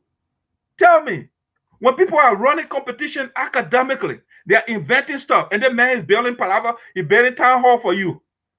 But then he's building school for himself. His children, you send the children out of the country. They go to good schools. But your children are in the country. They are suffering. The food, they don't have it to eat. The man will be driving, and you will be speeding and spill dirty water on you, splash dirty water on the people. He doesn't care. But the man you want to be your lawmaker. 2023, the people of Sinoe County, the verdict will be yours. If you do not make the call and you get that man over there, someone will just be looking at you now. Let me tell you, build his mansions for himself. Let the man make more. They sponsor more bills to rape both men and women, everything in the country, or sponsor another bill to just every money they will slaughter people. So he can do that. If he met Milton Teahjay, senator again, Sinoe County is done, because the man will say, you know what, I got 9 years. After the 9 years, what else I was thinking about? I will steal as much I can steal. He's a man. When you look at his history, the information comes through more than his boyfriend. The man is giving the law because he's giving Teahjay's history now. He fought his bossman, Joe Mobber. Okay? So what? The man is a rebel. The man is a criminal. He doesn't care. You're fighting your boss, Joe Mobber. It's not me saying it. It's your lawmaker. One of your legal accountants is saying it, not me. It's not coming from me. That's right. You know. The man you allowed to. I'm sorry. You can balance. Let me see it that way. The man can exaggerate. Let me put it, make it professional. Is it about Zarzar? The man did not know Zarzar. He attempted, but you know he cannot beat Zarzar. Zarzar, you know, he heard a man named Chea. How can you beat Chea? The man just cursed, you know. He burst into the door, and he are trying to, but the boys, Mr. Zarzar boys, will be standing over there. Teahjay will go hit on him. No, he was just making him huge voltage. You know, he can't touch the man because that would have been the end of Teahjay. You know, and guess what happened to him when he did that nonsense? He was in jail for 3 days. Mr. Zarzar put the man in jail. That's how you do it. That's how you treat criminals. That's how you treat uncivilized people. Everywhere.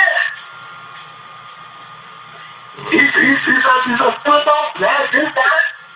But for him to be on the court where I would say as a member, whatever, secretary, yeah, it's not going to happen in the time that I have to be at the house. So, Sloh, the man said, for the time, for the 3 years in the house, Teahjay will not be part of the caucus. But the thing is with Mr. Sloh is, I mean, he was talking about, let's look at into Teahjay's history. When we look at his history too, it's not reliable. So whatever he's seeing right now is just for the moment, until he can prove me otherwise. As of now, for this moment, and for just saying what he's saying, he sounds like a man. But and the other facet, that's what I'm waiting for, to be consistent. And that's why I want to see it. Because Nagbe Sloh has, I mean, beat the bucket on many times. You know, I was in the man has switched so many times. You know, you say this, you write on Facebook, Senator Teahjay is the best senator in the history of Sinoe County. And then now he's saying, you come by and say, Teahjay is a pathological liar. He needs psychological evaluation. And Crayton Duncan and myself will pay the bill. You're taking me to the psychiatric ward. You know, so he said these things, and I don't know whether we should trust him. Nagbe Sloh, Senator Teahjay was a major ally in 2017. You had a very good impression of him. You made some good positive remarks about him, like he will ever be the best senator Sinoe will ever have. Does that ring a bell to you? Then what happened? Okay, so then what happened now? Then what happened now? The people want to know. Then what happened now? No, tell us too. What happened to you? Why you I said it 2.8 million times. Let me say it for the last time. Why you I don't have to say you are supposed to call me to a you know, a special fact. Like my friends are now professional and they're so go through this part too. We were only campaign in 2017. Othello Cojo, who is supposed to Othello family. Okay, I'm not the one that said you just heard that from our lawmaker. He said Othello Cojo, who's supposed to be Othello Nagbe. Okay, So the lawmaker is saying, so someone will say Othello Kojo. People say, oh, why are you calling the man Kojo? The man is a Kojo, a Ghana man. And that's why the lawmaker just validated. He said, Othello Kojo, who's supposed to be your Nagbe, okay? And the man is not a Liberian. And that's a Ghana man Teahjay supporting. Or that Dr. Oz, a last statement wrote, I am supporting Teahjay Koro agenda. You know the man, he's still running. He wants to run in 2020 or 2020. The same Ghana man. Yes. When place to place in my district, find the master on us about it. We call Teahjay attention to it. He said he did a sentence with Duncan. He said he was supporting Duncan for me. Teahjay said he supported me, I don't know where. You know. But I just people saw him from town to town campaigning for all of us. So we call it a touchdown. Your man with the special assistance is boxing everybody in the sense that what's the view? You can't be supporting all and fucking on all with it. As God is a great force and look at that. So the number one to the Supreme Court. There's a city had no reward. I could look at Duncan myself and say, I wanted to support Othello. That man was putting your hand over my head. You know, I want him to be senator so he can be your boss because he is cool. Your man afraid he doesn't want a Ghana man to be your boss. So that's where it was his first day he started hoping the document. He said, this is what I'm doing. What I'm trying to do. I think I know. I think about he's trying to do it. From that day to today, two of them have not spoken. The man who is a professional out of hospital, you come to us. Without. Sorry guys, somebody calling me here. Out any about that, right?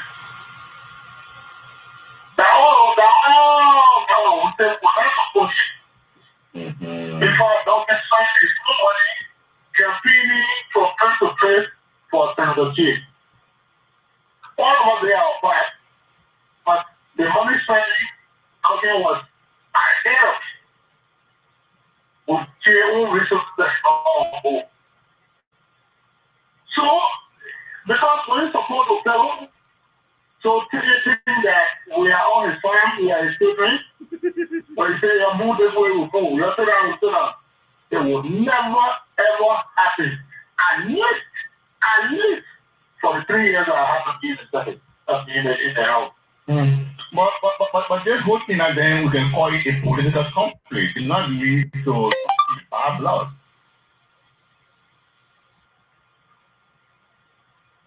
It's not that hard. It's like just saying, we know now that your friendship was not this hard.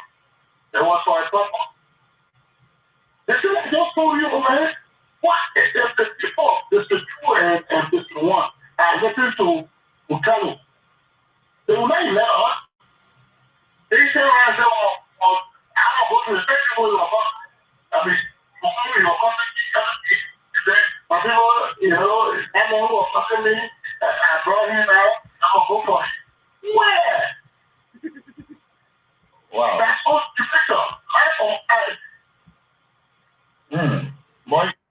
But then he's not going to support Othello Kojo on Jupiter on our Earth.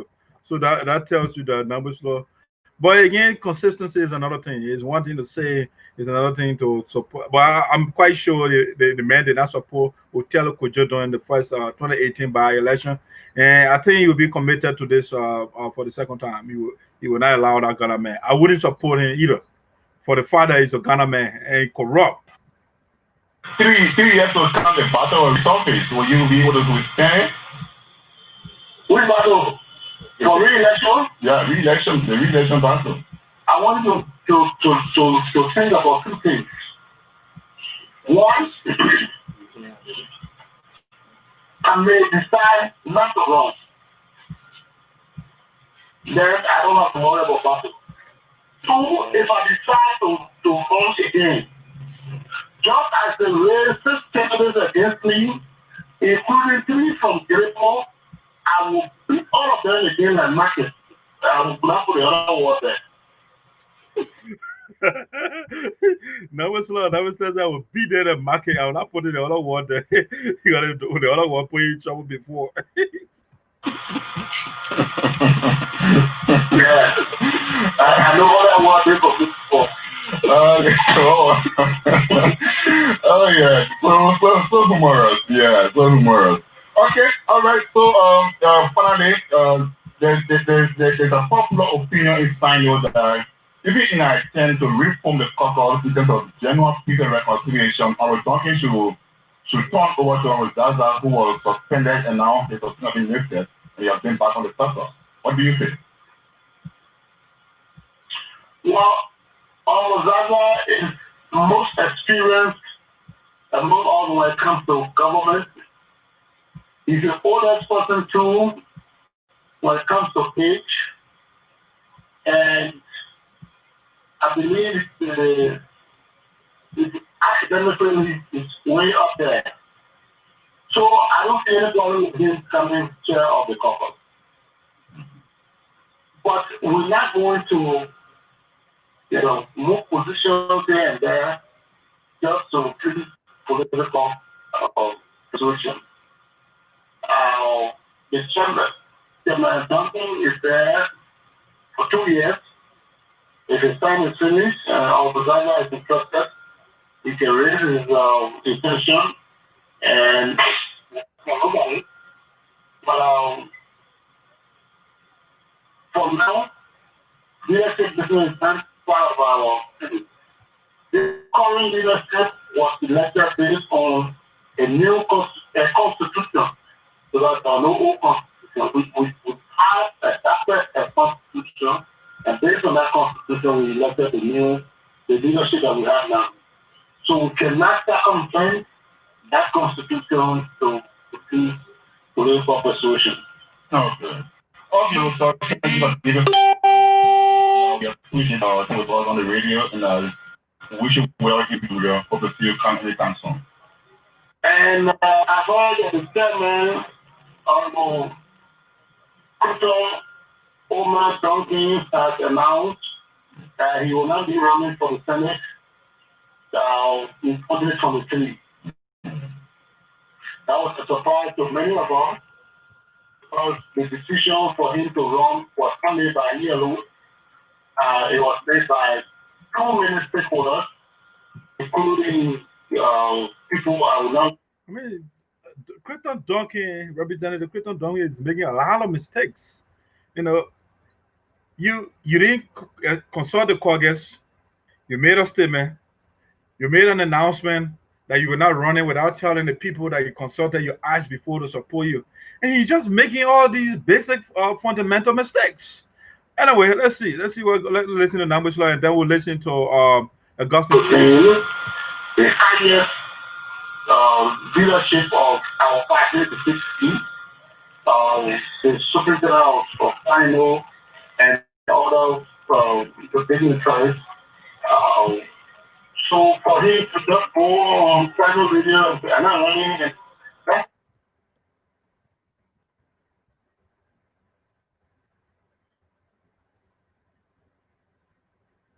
all right, so that's Nagbe Sloh. Nagbe Sloh there for us. That's a little technical problem here, but yeah, that's if you listen keenly, you pay attention, you will find out that the Zarzar and Nagbe Sloh, they are saying the same thing. You don't want Teahjay. They're seeing that as a problem in the county. And so now let's listen to Senator Chea, see what he has for us. And that was Nagbe Sloh. Let's listen to Senator Augustine Chea and see what he has for us. and we'll go for our next thing. This is you're on the Voice of Sinoe. This is the legislative voices of Sinoe on the question of Senator Teahjay's reinstatement. Okay, that's what we are dealing with right now. Let's see what we can get to Senator Augustine Chea here. That's not leadership. You know, you should have come back to us because of our association. And so, thank you for your support and all of that. But I think you should look at somebody else. And then we put a deal for that, but he just surprised us by radio. But he says that this personal decision will not important with and destroy it. Sinoe is blessed with too many talents, too many educated, smart people. Right now we are confronting among ourselves the leaders of Sinoe, and you will soon hear 3 years ahead of time. I would choice against Teahjay. Okay. And we, the creators of Sinoe, united will retire Senator Teahjay in 2023. Okay. We will no longer be relevant in the politics of Sinoe. Trust me, what our representative of that is irrelevant. Now, God bless you. May God still sign you. Okay. All right. Thank you, Slot. Thank you so much this morning. Okay, so we're taking 5 reactions quickly before we go to Senator. Before we go to. So you just heard Nagbe Sloh. Nagbe Sloh has told you 2023 Senator Teahjay will be retired. You know, whether he's a lawmaker or not, you know, Nagbe Sloh now, whether he is still in the Senate, but it will make sure that Senator Teahjay is removed. And that's the consensus that people that has been built now in Sinoe County. For the past years, you know, we have been seeing the problems from Senator Teahjay, and the leaders are getting sick of him. You know, so there's consultation going on now, meetings are going on to see how we can free our county from this economic criminal. All right, so we can free our people and work together as one group of people to seek the interests of our people. So we personally want to say kudos to Representative Sloh. He did great, but I'll be watching him for consistency moving forward. Yes, he has flipped on us before, and so I'm not too excited about what he said, given his history. He is not consistent. You know, so the inconsistency is what I have a problem with. But let's see. I'll give him the benefit of the doubt. You see whether he'll be consistent with what he's saying right now. Okay? But let's get to Augustine Chea here. Before we go to Senator, I am family. I say comment office. Yes, I just want to thank God that I'm waking up from sunrise this morning. So my family, everyone is all right in the home. Okay. So as a major. Once let me get to his that's another person talking. Is that Senator Augustine Chea.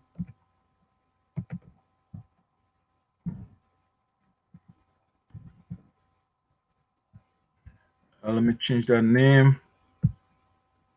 All right. Let's get to Senator Chea here quickly. I want to go to something else.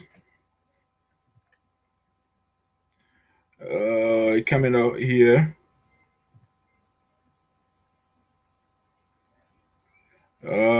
Quickly, where's my video? Let me get from the beginning of it here. I think started from this one. You're welcome, sir. On the issue. Thank you so much. You're welcome, sir. All right. All right. Okay, so the voice of Senator Augustine. You come by everybody else. You want to come back. This is easy. It was Senator Teahjay who voluntarily resigned. Of course. Okay.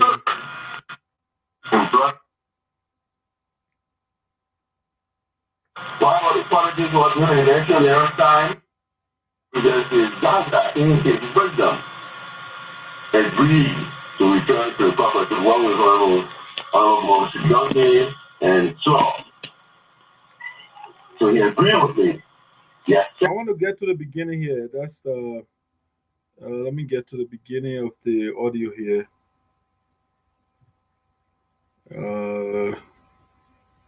That's a representative, senator actually. Let me get to the. As the meet of comments in Sinoe, sorry, no, I just went up abruptly. Okay. Our senator, we've been in touch with you. We're in touch with you 2 days ago, and we choose to get back to you today so that at least we get the opinion on a particular and peculiar political situation. The repeat call from the caucus chairperson to Teahjay to come back to the caucus. We've been speaking with other 2 lawmakers this morning, and now we want to hear your view and opinion on the chairman of the caucus, call, to talk to on the Teahjay to come back. What do you think, or what do you make of this? Let me say a pleasant good morning to our people again. Patrick has told our people when I was running my campaign that I will ensure from my Senate days to the Senate. Are you getting me? Yeah, I'm getting you.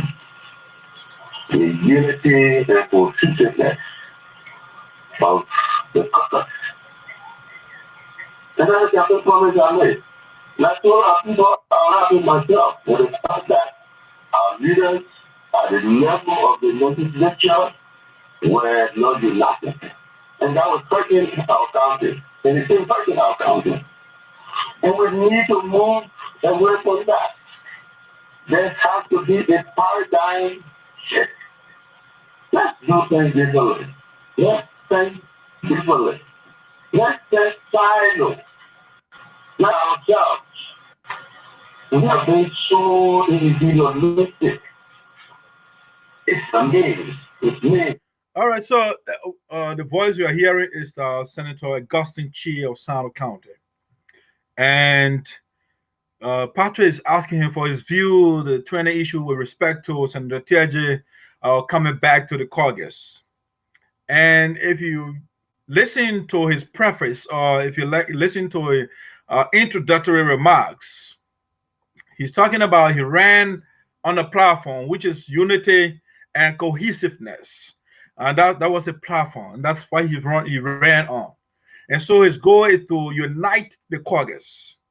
But what Senator Augustine Chea is oblivious to is the fact that in order to bring peace, you have to identify the problem. Okay, it's like, let me give you an analogy. If you have the human body, right? It's whole. You have no soul on your body. Okay, so if you develop a soul on your body, once you have a soul on your body, the rest of the body will be affected. So how do you get the body to be whole again? You have to find some panacea or some remedy to the soul. You got to find some medicine for it. Okay, so we have a soul right now. We have a cancer in the county, which is Senator Milton Teahjay. We have the cancer that is metastasizing, that is spreading among the people. Senator Augustine Chea is telling us he ran for unity.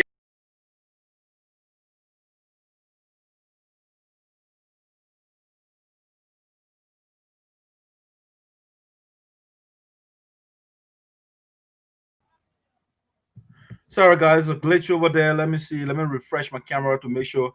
If you're seeing me, please let me know. Let me know. So I will be sure. I want to refresh my camera here quickly. All right, so Senator Augustine Chea is telling us he ran on a platform of unity and cohesiveness. So the soul in our midst, he wouldn't find some medicine to it. He would just keep the soul in there to cause problem for the body. That's why he's telling us, in other words, you know what? This is what I ran on, and I'm not coming to find solution. I will keep this soul here because anything I do, if I talk against this soul or I talk against the cancer, I will be contradicting myself. So the best thing to do is to keep the problem in our midst, to keep the coronavirus called Teahjay in our midst, so that people will get sick, so that people will die, so that people will get asunder. That's why, Senator. That's why that's the foundation in laying. So the guys are saying me. It is me. People are talking about Sinoe, and you are talking about keeping one man in the caucus so that you compare. If you listen to Nagbe Sloh, he said if you bring back Teahjay in the caucus, that will be the same day you'll be creating conflict in the caucus or in the county. But on the other hand, Augustine Chea, Senator Augustine Chea is telling us, let a man stay in the caucus so that he can continue to cause conflict in the county. Because whatever you're saying is individualistic. Is that what you call individualism? We have a collective group of people. The last time I checked the 2008 census from Sinoe County, we got 100 and some more thousand people in that county. Okay? And Senator Chea is telling us, instead of letting out this one man so the county can be at peace, I gave you that we saw the experiment already. When the man got out, the county was at peace. Senator Chea is saying we got to maintain this man because that's cohesiveness. But the man, when you say cohesiveness, this man is causing disunity. But he said that we rather keep Teahjay in the caucus and cause problem. Is better. That's a definition of cohesiveness to Senator Augustine Chea. Let me put it another way for you. Why do we have peace right now in Liberia? We had this guy before they called Charles Taylor. Charles Taylor consistently were causing problems in the country. The different people were attacking because they wanted to liberate the people. The guy was oppressing the people. So what the people did? You have different rebel factions coming to the country when he became president. Our neighbor Sierra Leone, they indicted a man of participating in the war. It went as far as the president of the United States by then, George Bush, had to issue a command for Charles Taylor to leave the country. And since Charles Taylor left the country, what happened now? Liberia is at peace, right? Relatively speaking. We have we have still economic war still going on in the country, but relatively no gun is firing in the country right now. So we got rid of that cancer called Charles Taylor, and the country. So what we are saying right now, to get peace in Sinoe County, let's get rid of the Ebola virus called Teahjay. But Senator Teahjay and Senator Chea say no. I ran on cohesiveness. Let the man stay with us. So you can see Senator Chea is for putting the people apart. That is, he actually preaching the opposite of what the other lawmakers are saying. He's for division. Teahjay is causing division, but he said Teahjay should stay in. Just listen to your lawmaker. That's why I'm calling you a spineless lawmaker. Ego. That's why we're all of that. That's why the movement entered the legislature and started to work on uniting our lawmakers. Okay, the man said he's fighting to unite the lawmakers. What has he done? What has Senator Chea done to reconcile the people? Nothing. He's just talking. No, he hasn't called a meeting amongst the law and say, "Oh, I want to meet." He hasn't done that. Secretly, he's talking to Teahjay on the side. But you got to understand, the man wants to get re-elected. And so he will say all these sweet things because, come on, he has just 1 year, so he wants 9 years. So he has to do everything. We got the information already that when they went to their crew for the A-section, Senator Augustine Chea and Senator Teahjay, they reunited. And that's why he's sounding like this. And he's telling the other people equal. Who is that what you call ego when people say, let's get the one camera, the Ebola viral called Teahjay out and let the people remain at peace? And the man said, that's a problem. It's cohesiveness. That's how he ran on. Let's listen to the whole thing. That's the beginning of the interview. Let's listen to the whole thing here. And so we joined the process, and then we became four. Of course, you know that I was 10 years and left the government by then. Then, of course, I was responsibility to reach out to Esoteric as well. In respect of all of the necessary politics and negativity, that took place. As a brother, I said, I'll reach out to him to politics aside, we are here for signing up for ourselves. Why was the politics was doing an election every time? Election over. Yeah, but Senator Chea is not being honest to us. What is going on is not electioneering politics. If you are in the Senate as a lawmaker from Sinoe County, and Senator Teahjay crafted a bill to take a land of certain group of people in the county, you call that electioneering politics? He was he's still there in the Senate when Senator Teahjay sponsored a bill to take the Sapo people land. Senator Augustine Chea has not said a word, but he calls that electioneering politics. Senator Teahjay Augustine Chea is in the Congress, is in the Senate, and Senator Teahjay was on radio just recently attacking the superintendent of the county. Has he said a word? No. Senator Chea is in the Congress.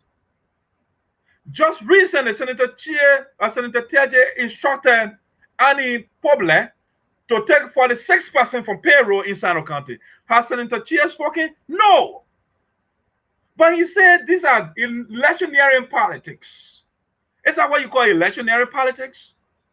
When a man is going after people consistently in the county, and you are not saying a word to him. That's why I said Senator Chea is spineless. He's a male wearing a girl's skin. That's why I said that. Why are you there representing the people of Sinoe County?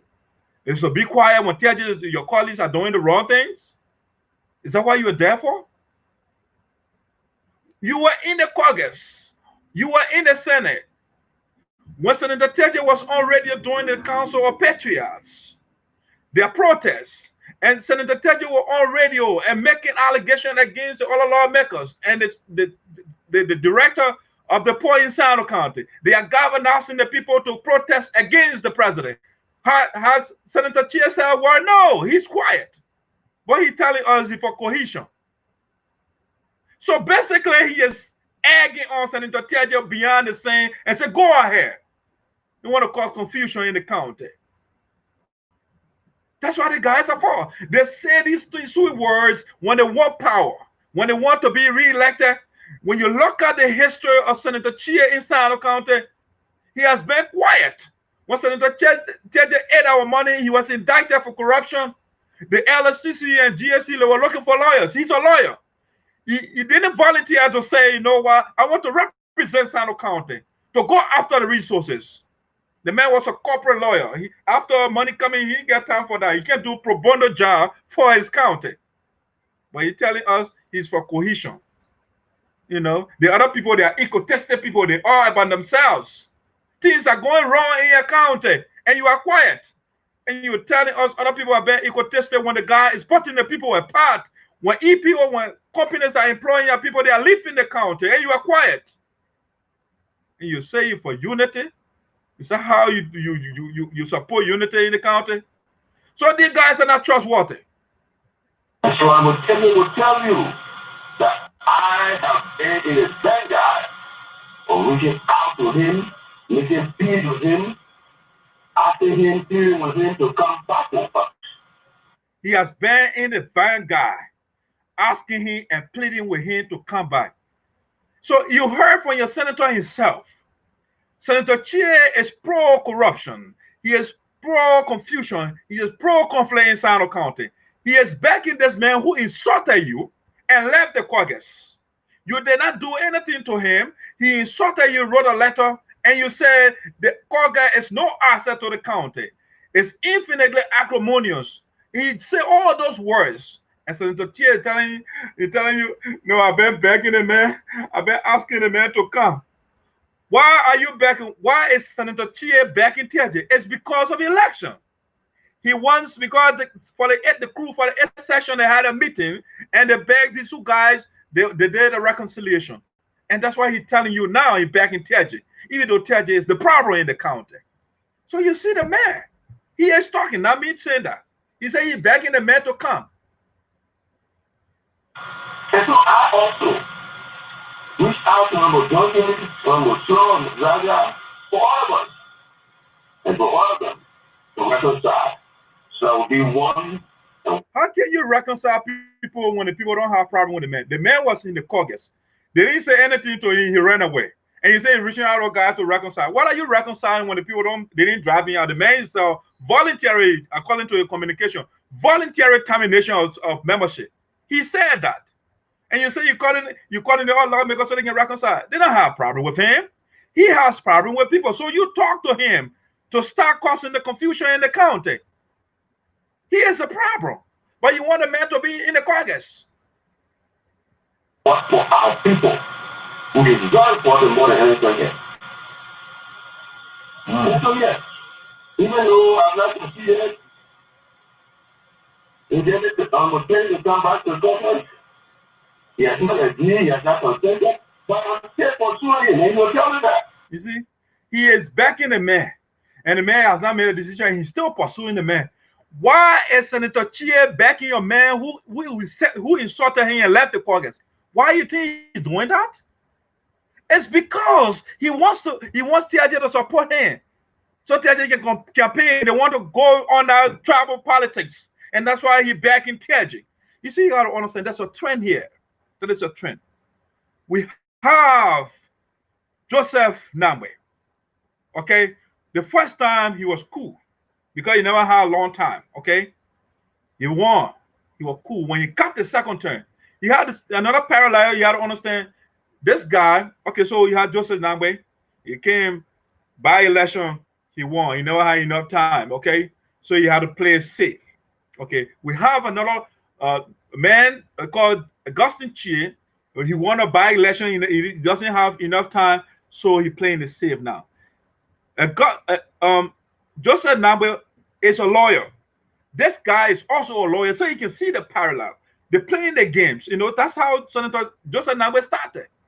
Later on, he started playing the tribal card in the county. And so you can see gradually, Senator Chea is heading in that same direction. He's playing the tribal card so he can be elected. Because Duncan came here and made a statement that he only doing what he's doing because just for the sake of it. But in democracy is all about numbers, so he doesn't have to appeal to the Sapo people to get re-elected because they are in the minority. And so Senator Teahjay is doing, not Senator Teahjay, but the Chea is doing the same thing. The Sapo people, they are not in the majority. Why should I bother with them? So I will go after the man who was declared guilty for corruption. But you're saying you are a man who studied the law, who is for justice. The man did injustice to your people. But the man you want to be part of the caucus, you are backing in, the man is not agreeing, you are still pursuing. I will still pursuing. Why is it? Where is your masculinity? Where is your man who Senator Chea? Why are you backing the one man? You're backing the man. The man insulted you and left. And you are still backing him. And the man is not agreeing with you, and you're still backing him. Like Crayton Duncan is doing. Why is that so? Unlike Crayton Duncan, you don't have a political backyard, and that's why you're backing Teahjay. I think so. That's why Senator Chea is backing and bending down to Teahjay as well. Listen to him. If you speak to you today, tell me that the chair has been asking me, has been talking to me to return to the college. Why are you backing a man? That's why also I feel that with Honorable Duncan, Honorable Sloh, and the guy that I know about their speech. Pleading with Honorable Duncan and Honorable Zarzar doesn't make sense in that context because they don't have no issue. They didn't make no confusion with Teahjay. Teahjay is the one that attacked those guys and left. So why are you pleading with them? They are not saying Teahjay should not come. You heard what Honorable Zarzar said. He said Teahjay can come by, you just have to issue an apology to be civilized. And that's what he said. Let's work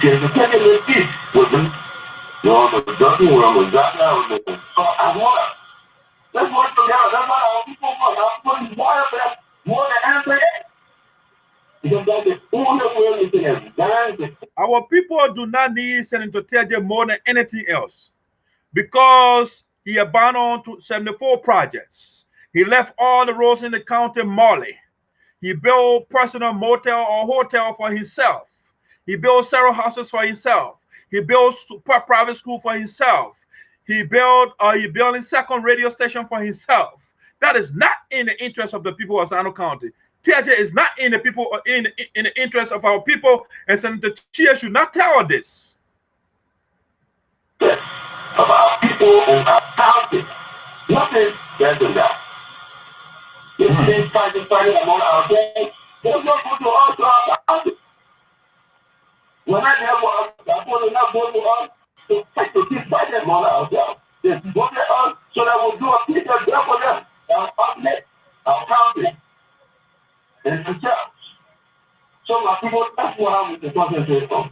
So that's the concentrate on our instrument. I'm sure the government told you that. It gets almost 20 for weapons attack. Well, the Teahjay. And other education back and forth. I was just getting our concept. See, so our senator is not actually in the interest of the people of Sinoe County. The man was declared guilty. Up to now, we are not getting up there whether he pay our $50,000. But our senator say we need a man.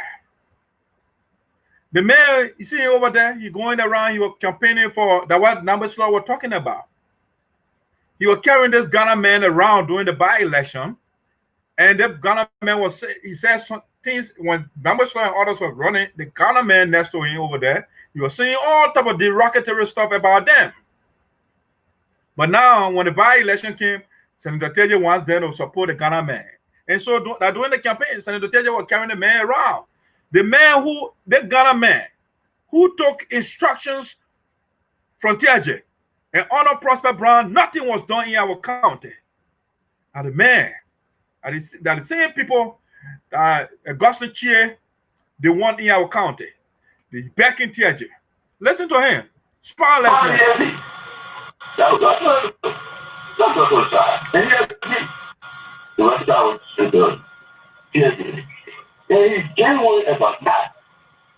He's genuine about that. Let me tell our people that when Duncan said that he's ready to work with Senator Teahjay, he's ready to reconcile with Senator Teahjay, he means every word that he speaks.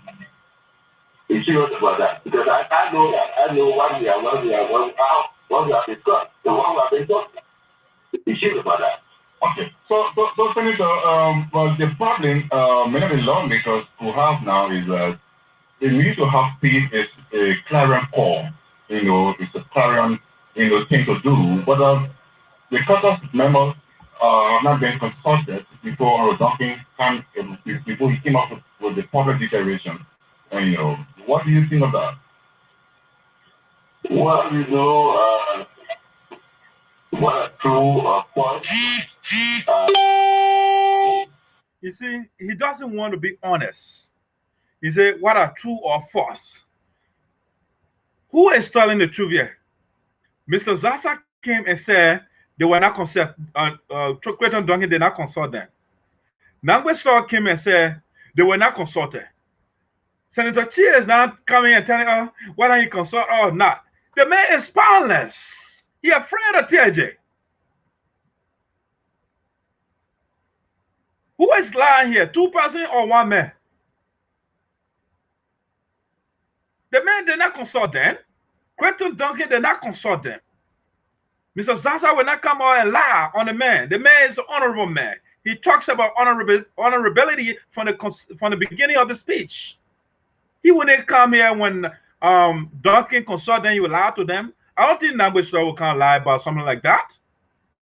But the man said, whether he consult or not, we still want a man. Is that I've reached out to everybody. Accordingly, gentlemen, we need to reconcile. And to do a proper reconciliation is difficult. So all of us must be, and all of us must do together. It's difficult. I think it's difficult. So I think the individual approach will start first, like I did myself. Reconciling with the Teahjay myself first, before reconciling or asking others to reconcile with the Teahjay.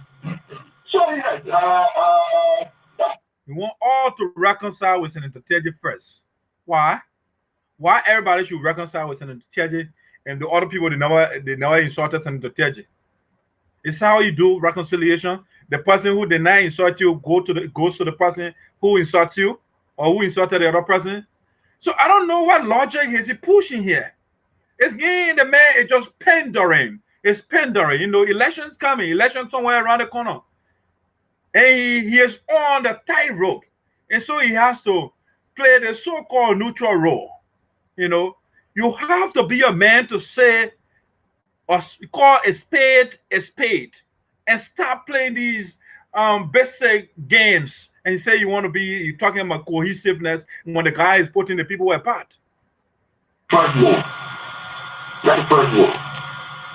That's the first move. And you know, the caucus and nobody on the caucus should have power with that. Yes, I know that. He doesn't know what he's saying. He's struggling to say what he gotta say. Nobody should get problem with Teahjay. Because Teahjay is the father of Sinoe County. He owns the county. So Augustine Chea is saying nobody should have problem with him. Okay, you know, deep rooted, deep seated, you know, and messages and what have you. But you know, if they ever done it in style, it was the first step. I think that's just the first step. I don't know this how. Senator Chea, the first step to take is to be on the side of the majority, which is the people of Sinoe County, the unity of the people. And the first step you got to take. Your first step is not to go to the man who is causing conflict. The man who is causing conflict should come and beg the people and say, I'm okay now. I finished doing my stuff. I'll come in to repent. You don't tell the other people to go beg him. But in the case, but in the opinion of Zarzar, he welcomes the idea, but he said if it was an Teahjay who voluntarily resigned, nobody pushed him away. He went his way, and he must be the one coming back with apology. Not over yet. Oh. Yes, what's that? Nobody told him I said over.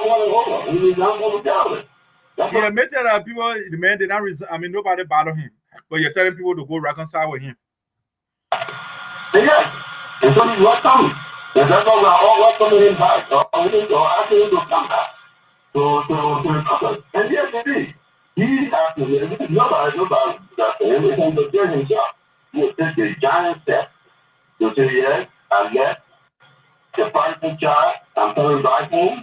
And so I want to be accepted by my colleagues who are on the caucus. And of course, yes.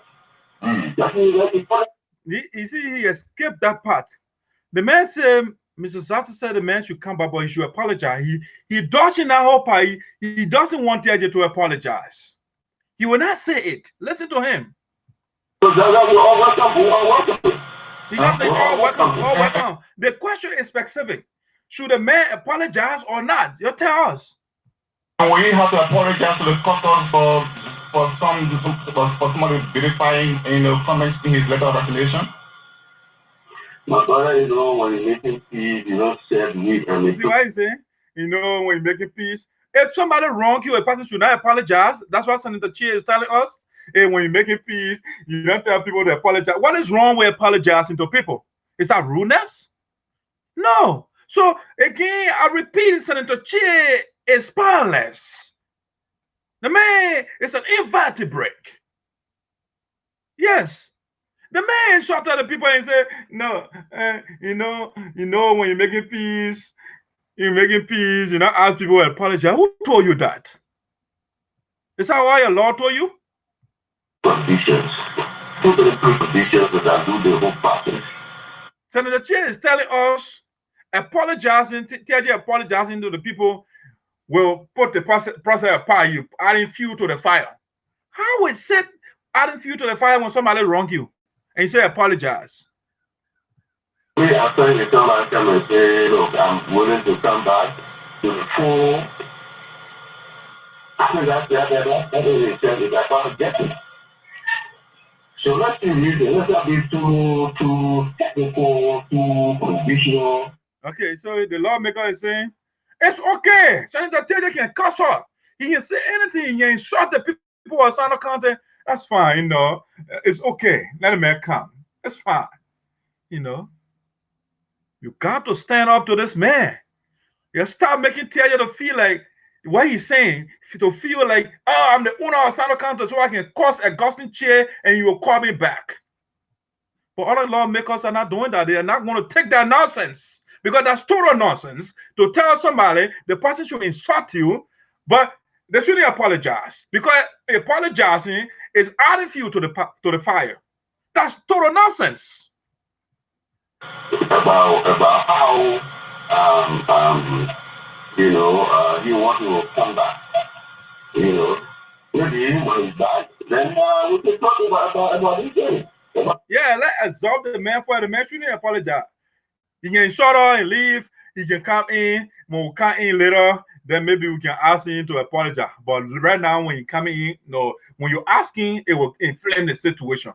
And my goal here is, I mean, it's just to be, you know, in America, I would say, I'm a punk, you know, let Teahjay walk on me and come in. I'm fine.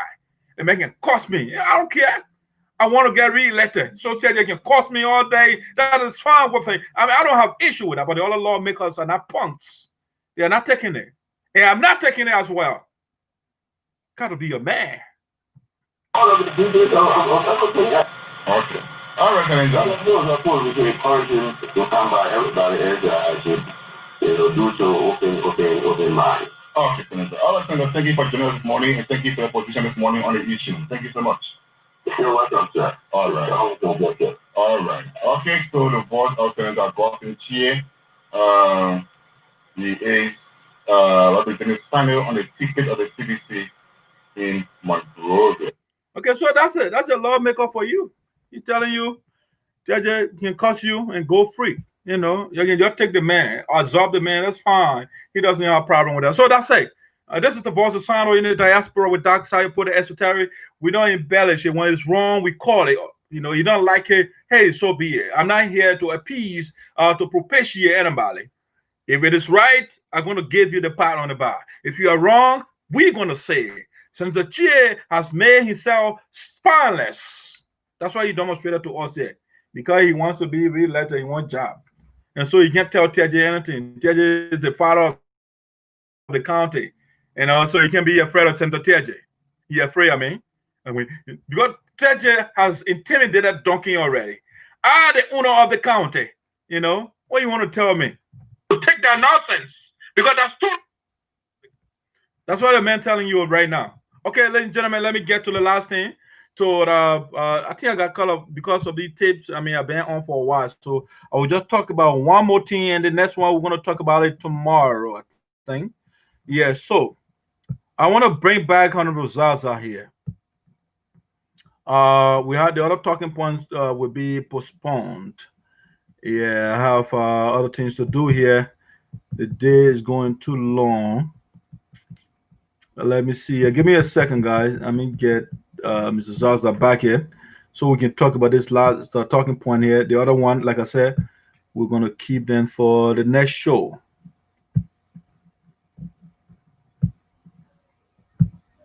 So let's bring Honorable Zarzar back here. And we'll bring Augustine Chea down because he doesn't have a spine. He's afraid. Okay, so ladies and gentlemen, at this time, we want to answer this question here. What does it mean? What does it mean, the withdrawal of Crayton Duncan from the caucus? Not from the caucus, but from the 2023 senatorial race? Because Crayton Duncan made an announcement that he's not running anymore. Okay? He's going to maintain, he want to be the king of electoral district number 1. He wants to be the king. And nobody can be in electoral district number 1, so he want to maintain that district. Okay, so he's not contesting in 2023. Okay, so now that's why we are asking the question: what does it mean? What does the withdrawal of Representative Crayton Duncan from the caucus, senator from the sorry guys, I kept saying caucus. What does the withdrawal of Representative Crayton Duncan from the 2023 senatorial race mean for Honorable Matthew G. Zarzar? What does it mean? Here's what it means. So let me tell you. You see, we have been playing with the numbers. And, you know, obviously I mean, we are realists, you know, we'll be realistic. Has Senator Representative Crayton Duncan contested the numbers, the votes, because obviously he's the representative for Electoral District number 1. A large number of the people, he would have taken a good chunk of the numbers from people from over there. But his absence from the race now created room for his supporters. Okay, whether he would tell his supporter to support Senator Teahjay, that's another thing, you know what I'm saying? But 2023, the man himself will be fighting for his own survival, for the maintenance of that seat. Other people are coming to challenge him. So if you'll be running campaign for Senator Teahjay and at the same time running to maintain himself, that's another thing. But we are quite sure, given that Crayton Duncan has gotten out of the race, because if you look at the county, Electoral District number 3, which Mr. Zarzar represents, even though he say he represents the whole county, but he represents the Electoral District number 3. And that district is a no-go zone for Senator Teahjay. Okay? That's a fact. Now, if you just listen to Representative Nagbe Sloh, and Nagbe Sloh is saying they want to retire Senator Teahjay 2023. Okay, because he told you already the mayor is the problem. He listed the people that the mayor has problem with. So Nagbe Sloh is going to do everything that his supporters, when they vote for him, they should vote for Honorable Zarzar. Okay? So when Mr. Zarzar, again, besides Nagbe Sloh supporting Electoral District number 2, Mr. Zarzar is very strong in that district as well. And so if he gets the support of Nagbe Sloh with his own support in that district already, 2 districts gone already. All right? So 2 districts gone for Zarzar already. Now let's look at Greenville District, which Senator Teahjay is telling us, my district, that the place on the bar Noah, he want to run. Let's look at that district. You have to understand the 2017 election, Senator Milton Teahjay fielded a couple of candidates, okay? He supported a couple of guys to go against Mr. Zarzar. And Mr. Zarzar beat those people to the extent that even in Teahjay's own town, Mr. Zarzar won the people in that town. From unification time, Mr. Zarzar beat all the candidates. Teahjay's candidate from that place, Mr. Zarzar beat him. Imagine. Imagine that. Beating your candidate in your own town. And that is why Senator Teahjay was angry the other time. And he said the people, he told that statutory, Tiger 1 statutory district, the superintendent, which is a public, to fire people, to take people from payroll because people voted for Mr. Zarzar during the election. See? So, Electoral District number 1 is a battleground. We already told you that District number 1 is lack. If people will vote for Teahjay in District number 3, for example, right? If people will vote for Teahjay in District number 3, there will be a few people from Campbell Town, all right? Few handful of people. Those are the people who vote for Teahjay. Because Teahjay is building a Palava Hall for them. He's not building school for the people. He's building Palava Hall, okay? He gave them generator, even though they gave him money to electrify the whole county, including the capital city. The man ate the money, but he gave them all generator. So because of that, few people will vote for him, okay? But when we look at the district holistically, it will be highly contested because Zarzar is very strong in Greenville district. And so when you look at the prior election that Teahjay won Mabutu, there were 2,000 votes different. So now, if Teahjay can beat Mabutu just 2,000 votes, just 2,000, do you think the political Gandhi, the liberator of the people, the man who exposed the man who is running down the corruption of Teahjay, He's going against the people. Let's just imagine running the campaigns here. Let's do a little stimulation. Let's just say Mr. Zarzar and Teahjay went into the debate. And Mr. Zarzar said, people of Sinoe County, somebody was the superintendent of the county before, and the person is standing before you. The person stole over $4 million of your money. We earmarked 74 projects to be undertaken in your county, including the construction of your road. And the man is standing right before you right now. He ate the money. Greenville, which he's supposed to electrify, he ate the money, and Greenville is dark, and he is living on a quarry. Do you prefer this man or me that exposed the man corruption, for which he was declared guilty? Who is better? Will you take that man who ate your money, or the man who exposed that corrupt man? That's a powerful talking point. That is a powerful talking point for Mr. Zarzar. Okay, so the message that's how you put it will be on the ground, and we're pounding the message to the people. Do you want a man who is taking people's land? Do you want a man who will be on radio and say, I step on people's knees so they can get a job? That's the man you want? Or you want the man who just told you that he's going to the Ministry of Finance so that the people can get paid? Who do you want? You see, so 2023 is done for Teahjay. And all the leaders of the county, they have galvanized. All the leaders. The minister of let's just say, Public Works, Maputo Yimpa, has huge support. I just told you the man who lost to Teahjay just 2,000 votes.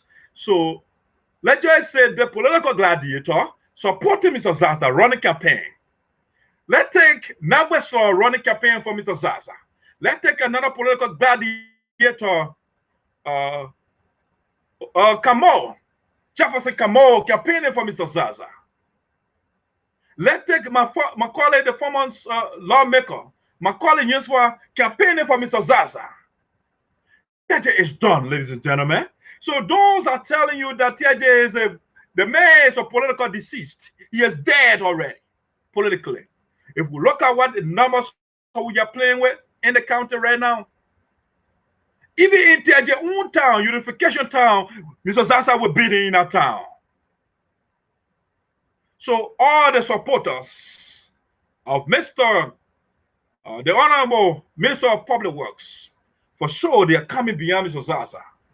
Mr. Zarzar told me the other time, he said, myself, all the candidates are in the race, and all the people that are talking, they won't car run. The only person maybe that worries me a little bit as Mabutu, when he comes in the race, it will be a problem because the man is a political. But that's the only man I will come. Maybe I will talk to the other guys, but this is the only major man. Yeah. And Mabutu, the senator, is talking about building the roads in the county in the country. The senator, he's a senator. So we can call him Mabutu. So he's talking about building the roads in the country and connecting so that our people will be free. So if we have Mr. Zarzar in the Senate supporting the agenda of the government, why you think the country will go fast, We'll have people that Teahjay opposing Judge Weah, So why they will support that candidate? Why they will support Teahjay? So Teahjay is done. The man right now, that's why he is just doing, because the man, he knows that he's not going back.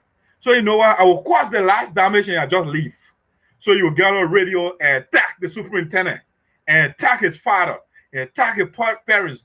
You will attack Crayton Duncan parents or wife if you like. He's just attacking everybody, So 2023, as time goes by, even Crayton Duncan will come to his senses. Crayton Duncan is not going to campaign for Teahjay. If he does that, so that Zarzar will say, God be with him, God bless him. But Teahjay, it will be waste of your time and resources and energy supporting for somebody who is considered a political dissident or dead man politically. How are you going to put Zarzar against Teahjay and people are seeing them, they're making all that noise? Yes. And the president is supporting Mr. Zarzar. Teahjay has been trying to have access to President Weah. And that is, Teahjay does not have the guys. Imagine the security advisor, Jefferson Camo. You have to pass through the man before you see the president. And the man, Teahjay, doesn't like the man. So how Teahjay will have access to the president. So it's tough for Teahjay right now. The man is on political oxygen right now. 2023 will just pull the oxygen oil, you'll be done. And Sinoe County will be at peace. And as in the words of Dr. King, peace will be restored again. We'll have free lives. The people of Sinoe County will come together again as one family, as they were before the likes of Teahjay guy in the picture.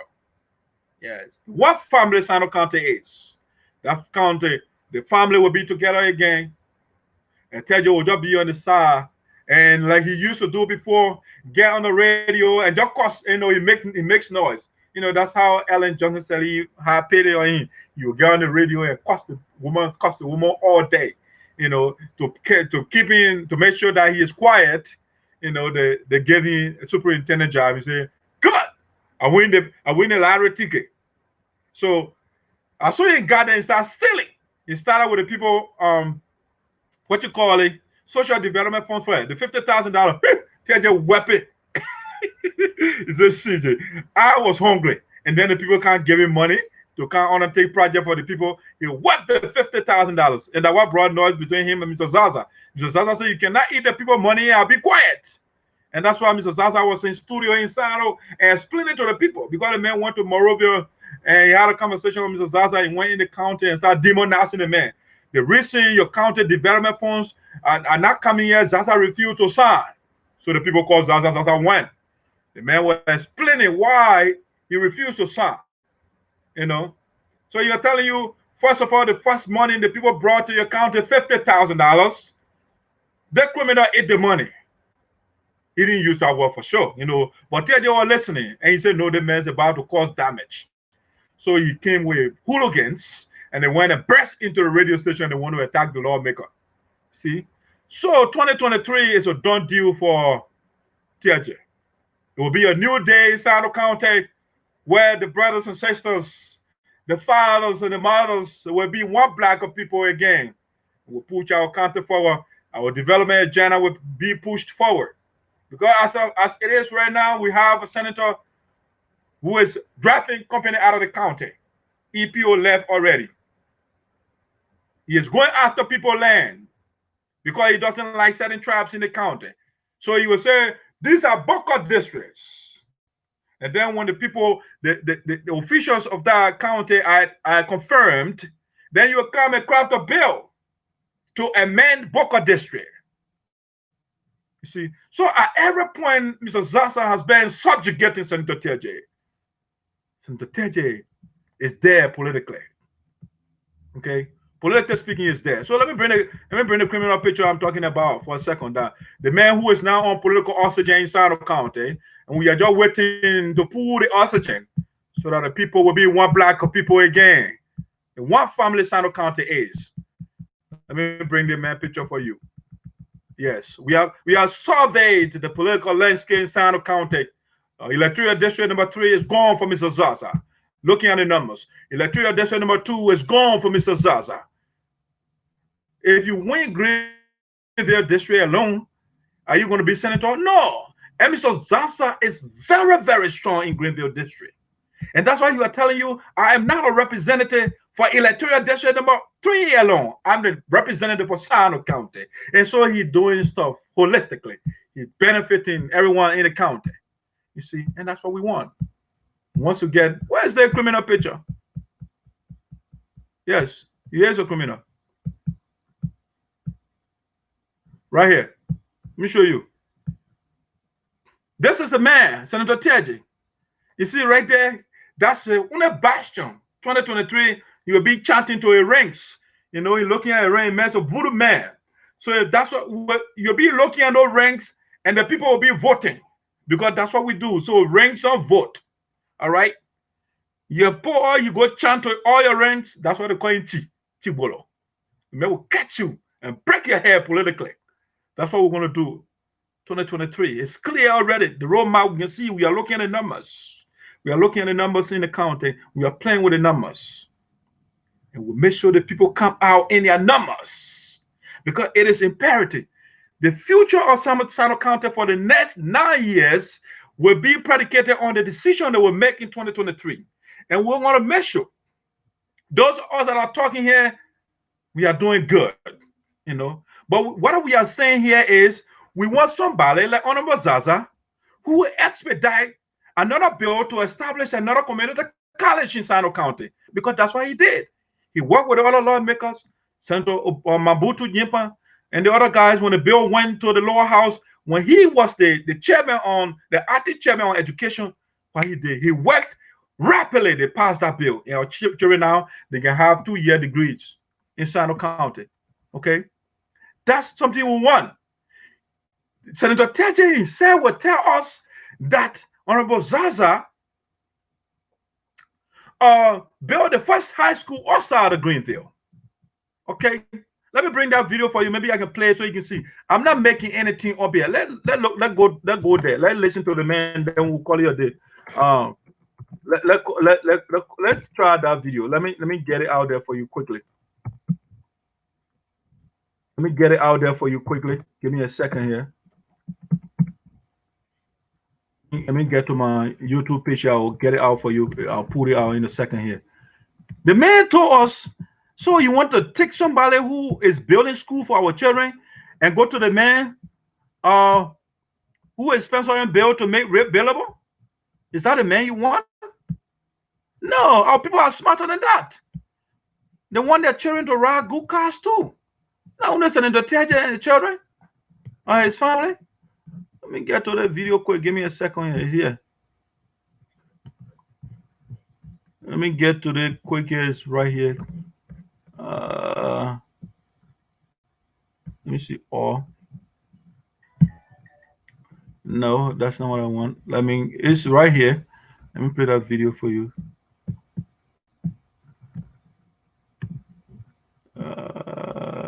Right here. Where are you? Right here. Boom. And I will copy the link. I'm coming right there. You'll give me a second here. I'll copy the link for you. And we'll play it so you can listen to the man.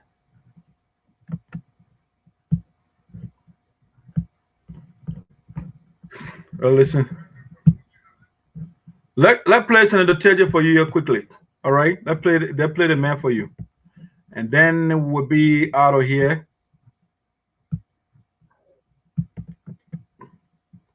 That's it. Senator Teahjay lecture us more about Zarzar. Okay, let's see. Let me play this for us. And I will bring these pictures down for now. So Senator Teahjay can just close us, you know. To close this thing quick for us, Senator Teahjay.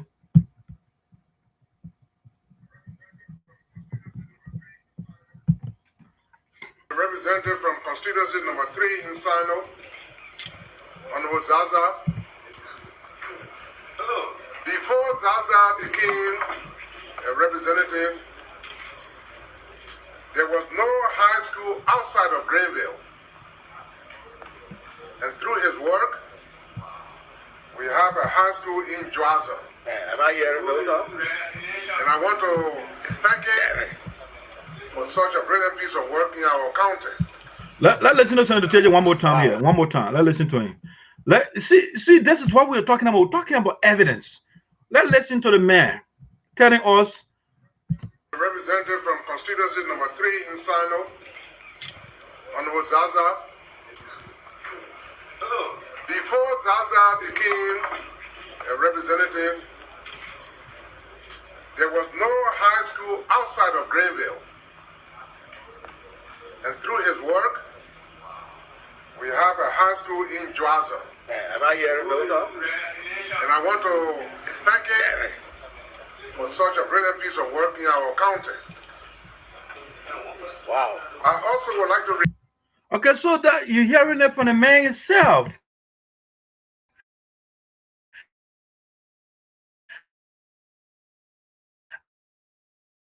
I'm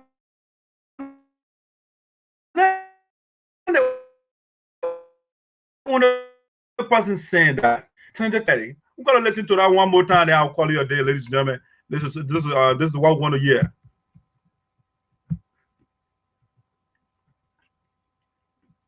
Come on, start acting slow here. Let's listen to Teahjay for the last time. Yeah, so that's it. You know, Teahjay refusing to play right now and you're afraid. You don't want to talk. Yeah, let's try it again. Representative from constituency number 3 in Sinoe, Honorable Zarzar. Before Zarzar became a representative, there was no high school outside of Greenville. And through his work, we have a high school in Zarzar. Am I hearing those? And I want to thank him for such a brilliant piece of work in our county. Wow. The guys are even, they are flabbergasted for the man to praise the man. I mean, the truth cannot hide. So, ladies and gentlemen, this is it, man. This is the Voice of Sinoe in the Diaspora with Dr. Zarzar put it Esoteric. And this is how we're doing it for the day. I'll look at your comments and see what you got here, and then we'll call it a day. So you're hearing it for yourself from the man himself. He's campaigning for Honorable Zarzar. Okay, so let me look at some of the comment here you have. That senator is a big mistake and a tyrant. Okay, I'm not the one talking here. The people of Sinoe County talking here now. Okay, that senator is a big mistake and a tyrant. Or fights everybody. We don't need him. Okay, so that's my colleague talking over there. It's one of the voices for Sinoe County. Let's look at what the people are saying here. So if you look at this one, Isaiah say no, which means we don't want Teahjay. No, we don't want that man. Okay, that's why he's saying all the word. So Macaulay here said, I'm live. Thanks for following the show. I appreciate you. Who here again? Is saying Macaulay Jr. saying, what's up, Di? What's good, Di? You just follow the show. You follow the show, so you know what's up.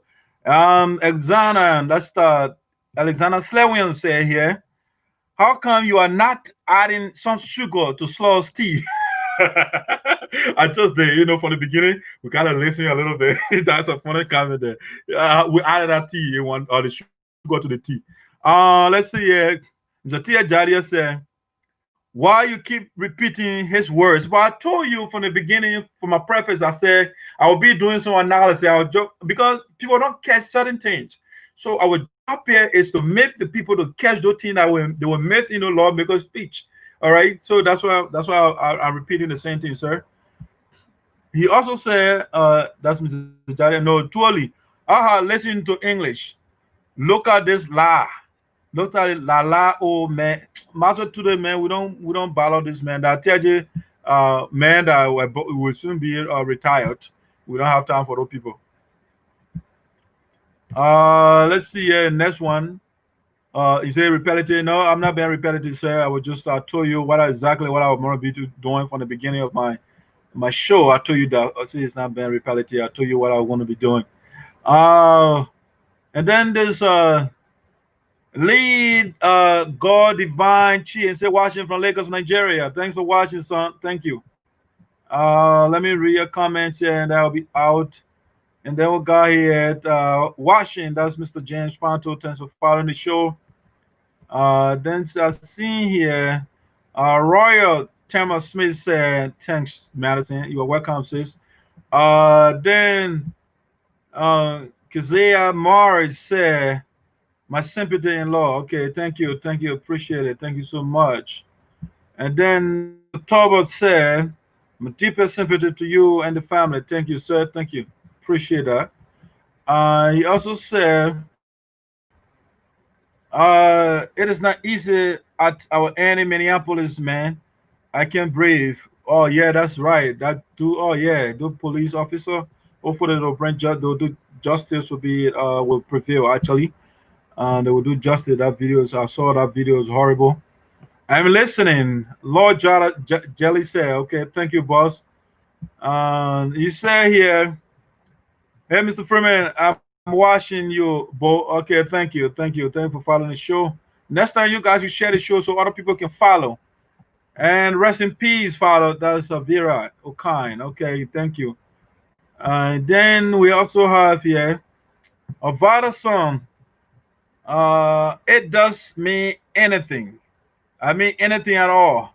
It will only give Senator Teahjay an added, man, we don't let you hear those corrupt Teahjay supporters. They don't bring substance to the discussion. Hey, I'm watching. That's thank you, sis. And who here? I also got here washing from the farm. Okay, I read that statement earlier. That's it's a sister to. So I read the rest of the statement here already. Sound good. Okay, thank you. That's the charm. That's slow office guy. And just a final call. I'm watching you from Sinoe County, bro. Keep up the good work. Okay, thank you. All right, so guys, those are the comments I'm following here. I think I read a couple of the comments before. Why you keep repeating yourself? I read that already. All right, those are the comments I'm seeing here. That being said, ladies and gentlemen, let me see. True, I got my music ready a long time ago, but let's get something here for you, and we'll call it a day.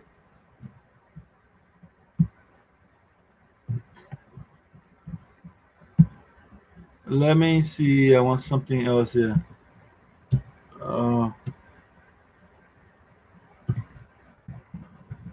Let's get something here, and then we'll be out for the day.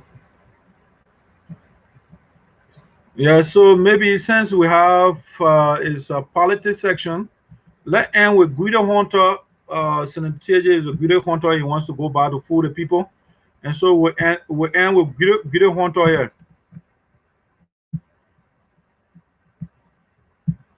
Let play Guido Hunter here, and we'll be out for the day. He's a Guido Hunter. Senator Teahjay is a Guido Hunter, and he wants to hunt and get our money and build personal houses for him. We don't want men of that. All right, so let me play Guido Hunter for us, so we can call it a day here. Okay, this is how we're doing it for the day, ladies and gentlemen. Thanks for joining us.